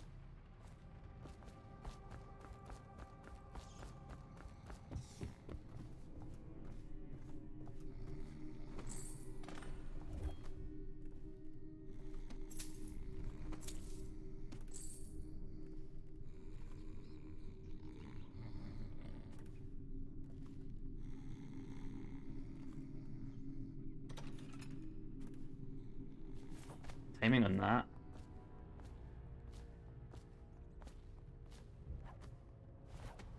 Did you get caught in the lockdown last night? Jesus Christ. 6 hours. Searched the place top to bottom, and nothing to eat but the swill we hand out free. Of course we didn't find anything. Jesus Christ. Okay, that's fine.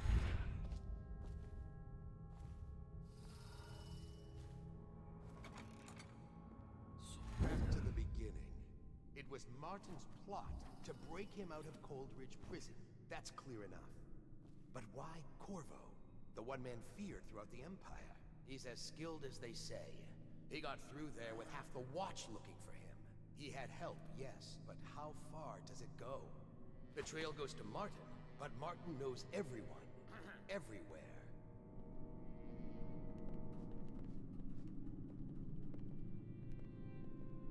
Not to the flooded district, surely.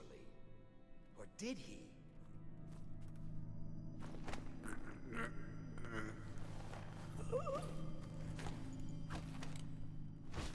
That might be worth checking out. Nah, it's not. Don't worry about it. The movements of Corvo Atano. Those movements were turned after an official deployment of roughly 2 months after departure from Bristol. Mission included stops at other major isles at the behest of the Empress Jessamine Caldwin, arrived bearing ill news, immediately apprehended for her murder. Last confirmed sightings, entered the sewers under Coleridge Prison after escaping execution under unusual circumstances. Testimonies from citizenry, Dre Dover. Confidence, moderate, unconfirmed. Statement, person matching a subject's description seen conversing with unknown women near the front gates of the Academy of Natural Philosophy. Interesting. Testimony from citizenry, Benjamin Highbury. Confidence low, unconfirmed. Statement, person matching subject's description seen fracturizing with Oxfords just outside the city. I don't know what Oxfords means, but that could be us. Charlotte Cadenhead. Confidence low, second hand. Overheard conversation implying one of the parties involved had knowledge of the subject. Suspected alliances, none. Unknown. Recommendation, search of the estate district, based on subject's prior positioning of authority and privilege.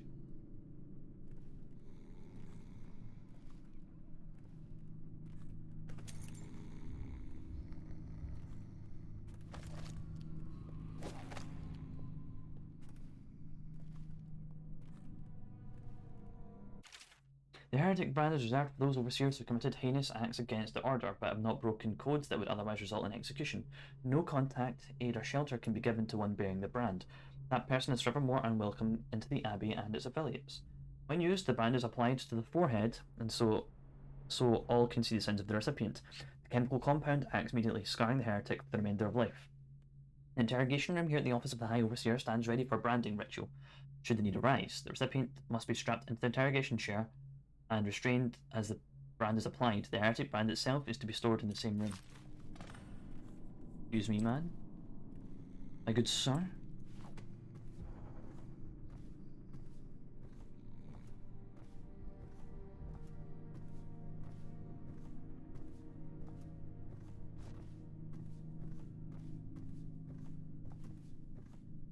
Jesus Christ, okay. No.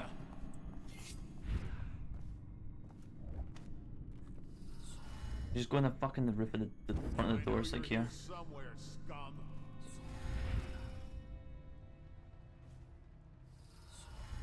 I find you going bad.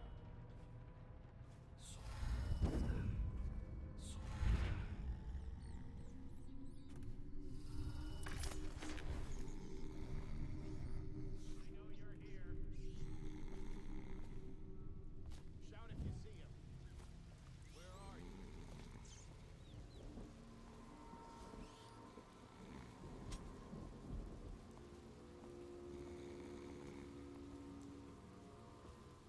Look sharp. We got a prowler.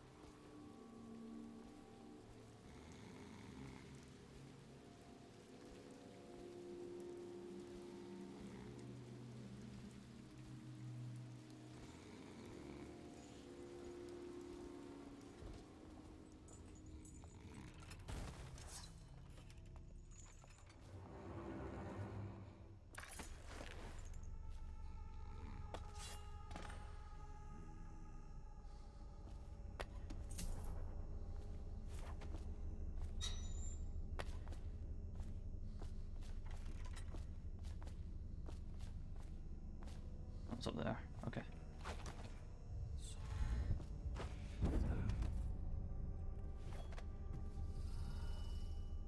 The Great Trials. Spending 2 years in the company of heretics. Wait, have I read this?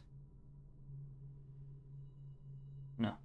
Spending 2 years in the company of heretics, the insane and those rare black-hearted villains that were truly practitioners of magic, I can say with truth that I have seen such things as to break the minds of most.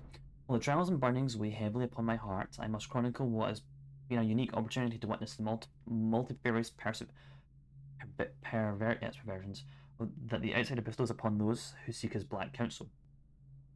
Many of those we faced were accused of bewitching their neighbors or family, controlling them from afar, or even walking around in their skins.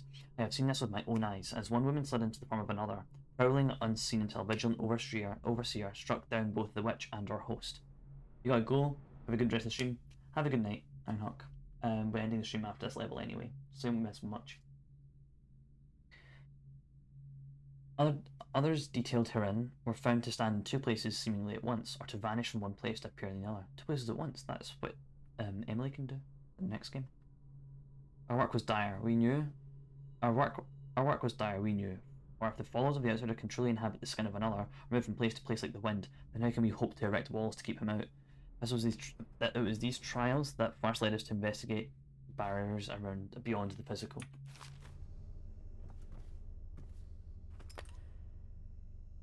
What we have is a man, aged 30 perhaps, slender, unusual tattooing on the face and chest, probably superstitious heresy, wearing some sort of industrial mask when we brought him in, stolen out of one of the whaling factories from the look of it.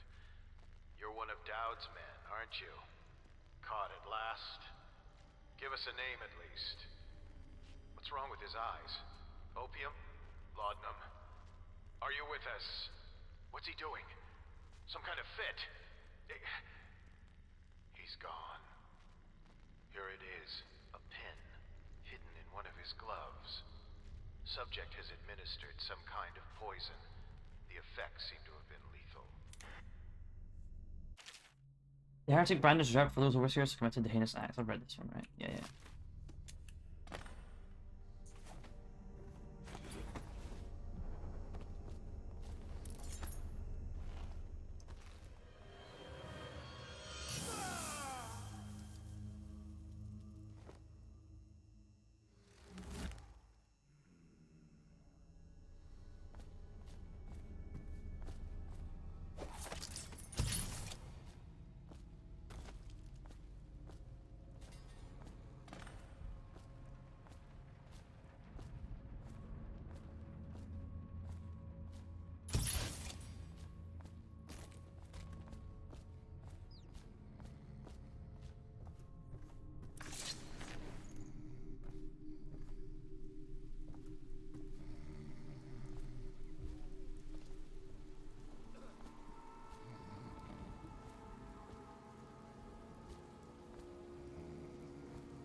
What's going on there?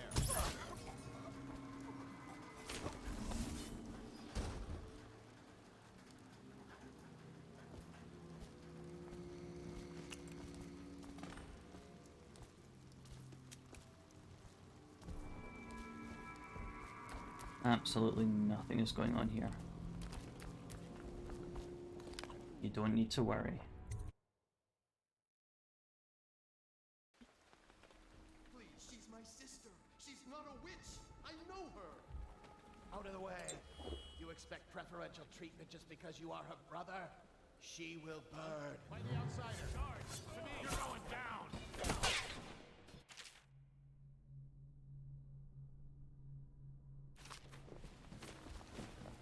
Take it! Your spirit is failing! Take this! I was hoping to get on that ledge, but here we are. I also was hoping to save that woman.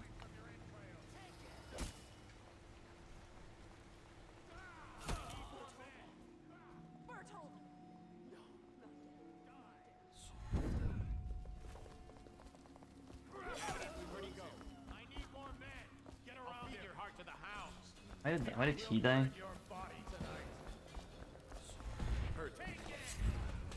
now I hear you. Okay.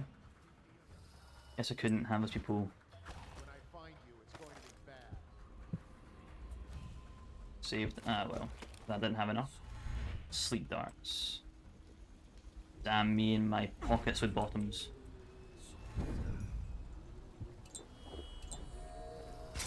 Oh. Ow. My face.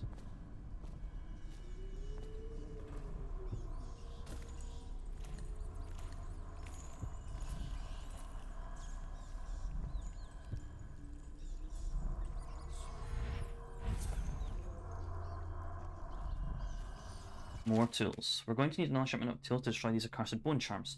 We managed to break down over a dozen last month. There are more coming in from all over Bristol. These things are remarkably resilient.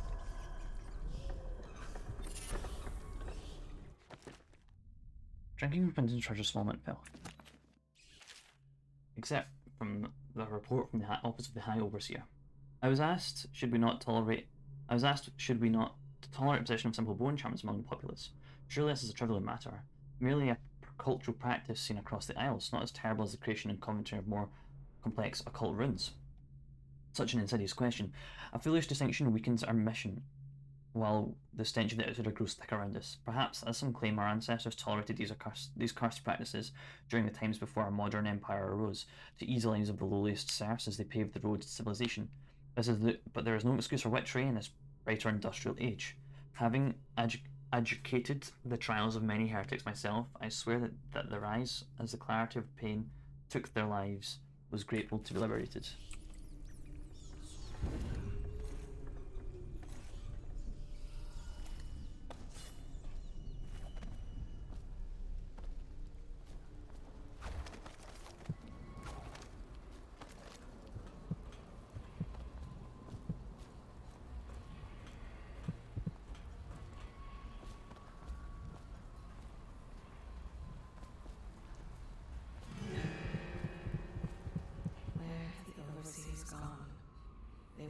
Chest-high waters for their hounds.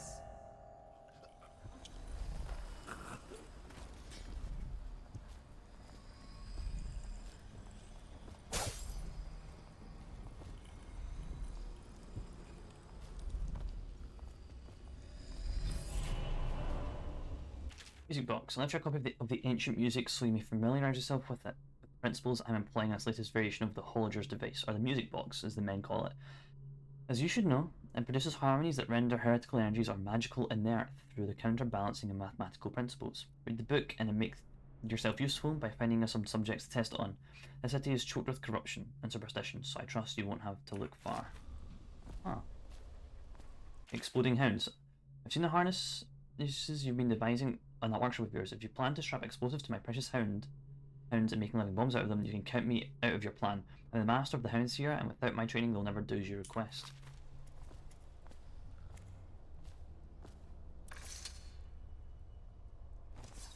Replacement valve. Good to see to it that the valve gets installed in that little spy depot by the loading docks. The men have been grumbling about this thing for what must be months now, as if there were anything of value on the other side of that door that's supposed to open. Keep calling problems like this for me, and you might just make an apprentice.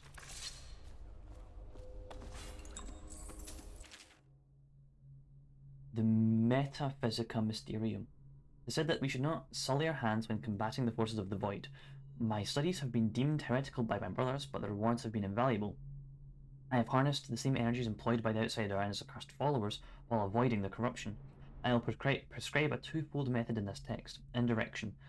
As the unwholesome powers of the outsider use living flesh as a conduit, we can avoid being tainted by using flesh of the others instead. Containment. By using channels and barriers, we can focus these void energies into a raw state, shielding them from the perverse perspectives of the outsider.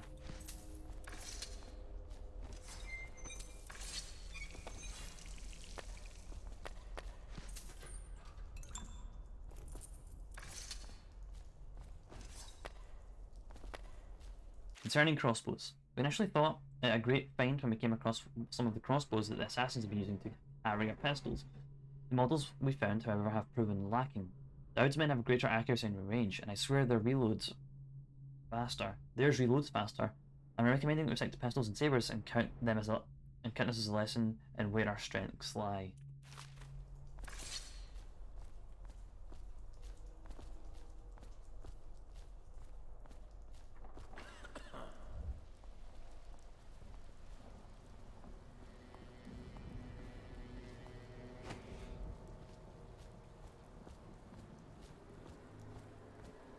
Where does this valve go, I wonder?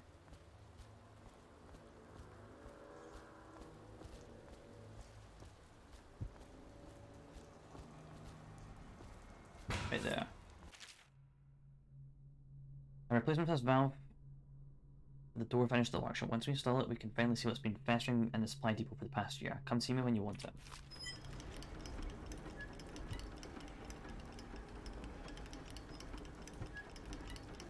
There's a window there, I could have just used that.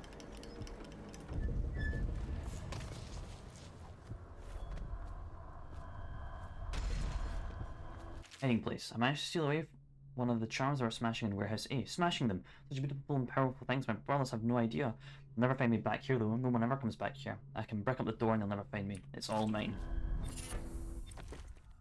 You generate mana slightly faster. Sure.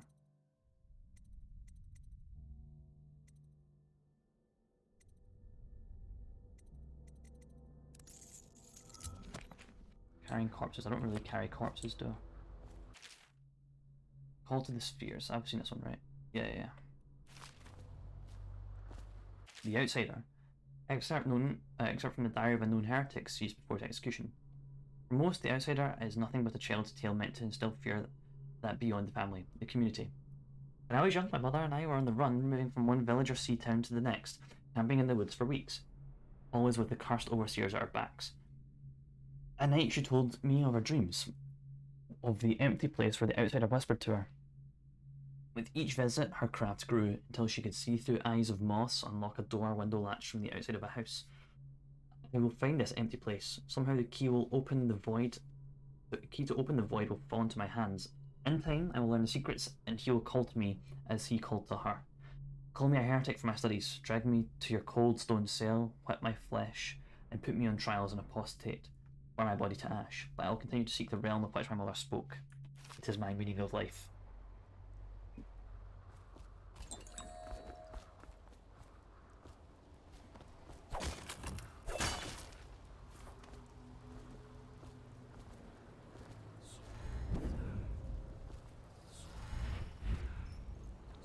Oh, fuck, we're fine, we're good.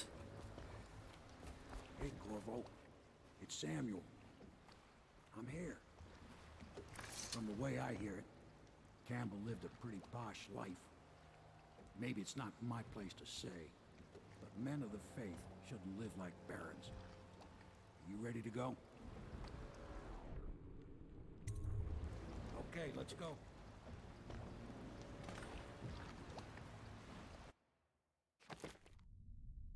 Didn't kill anyone. Hell yeah.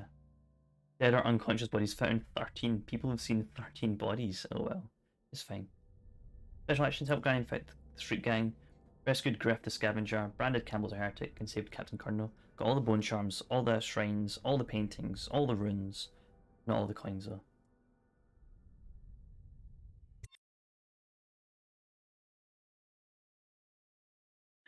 Overseer's undone. Martin is on his way to join the Loyalists, and Campbell's fate has thrown the Overseers into disarray. Decoding the High Overseer's journal may reveal a number of strategic secrets, most notably the location of the rightful heir to the throne, Emily Caldwin.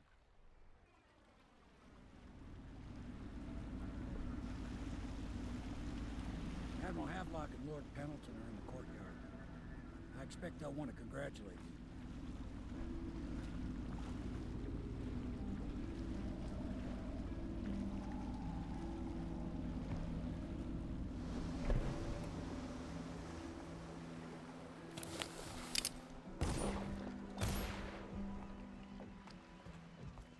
He's alive. Thank you, Corvo, thank you. My uncle's a good man, and one day he'll prove it. Here. I know you did this for the right reasons, but I want you to take this as a reward. It's an old heirloom one of my aunts gave me.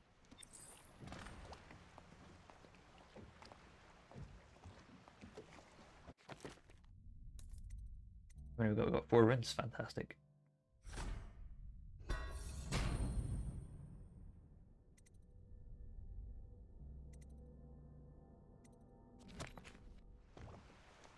Well, I'm going to call it here. I'm shooting for just under 4 hours. Which is, you know, kind of short for my streams, but it's 1 o'clock. Guys, you're still here. Oh, you're very welcome for the stream.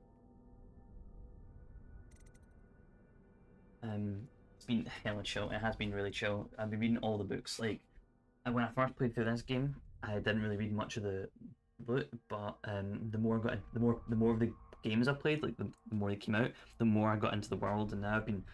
This is why I've been reading all these notes, because all the books have been super interesting, and I've loved the world building in these games.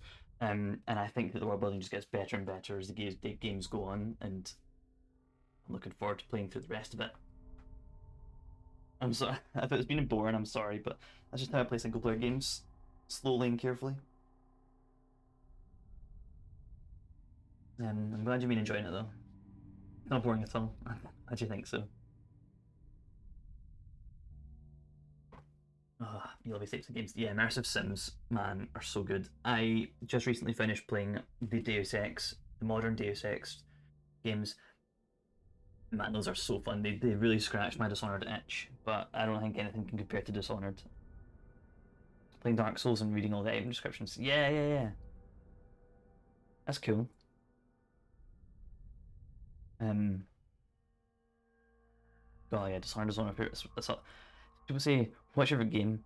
I have to pick one. I don't know what I could pick. But someone says, what's your favorite game series? I'd pick Dishonored. It's just it's too good. It's too good. Well, I'm glad that the stream went okay. I think it looked pretty good actually. I changed some more sound about, and hopefully it looked pretty good on stream and not like dead blurry like it is. I'm trying to sort that blurry issue. I'm not sure if I sorted it today or not. But anyway, I'll bet for the stream. I wonder if there's someone we can raid. Looks slick. Good.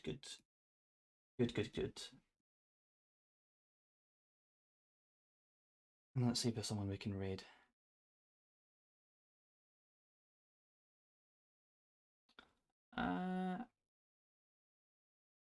Yeah, let's go with Miss Mizui. Mrs. Mizui. She's really cute. She's really fun. We can go and raid her.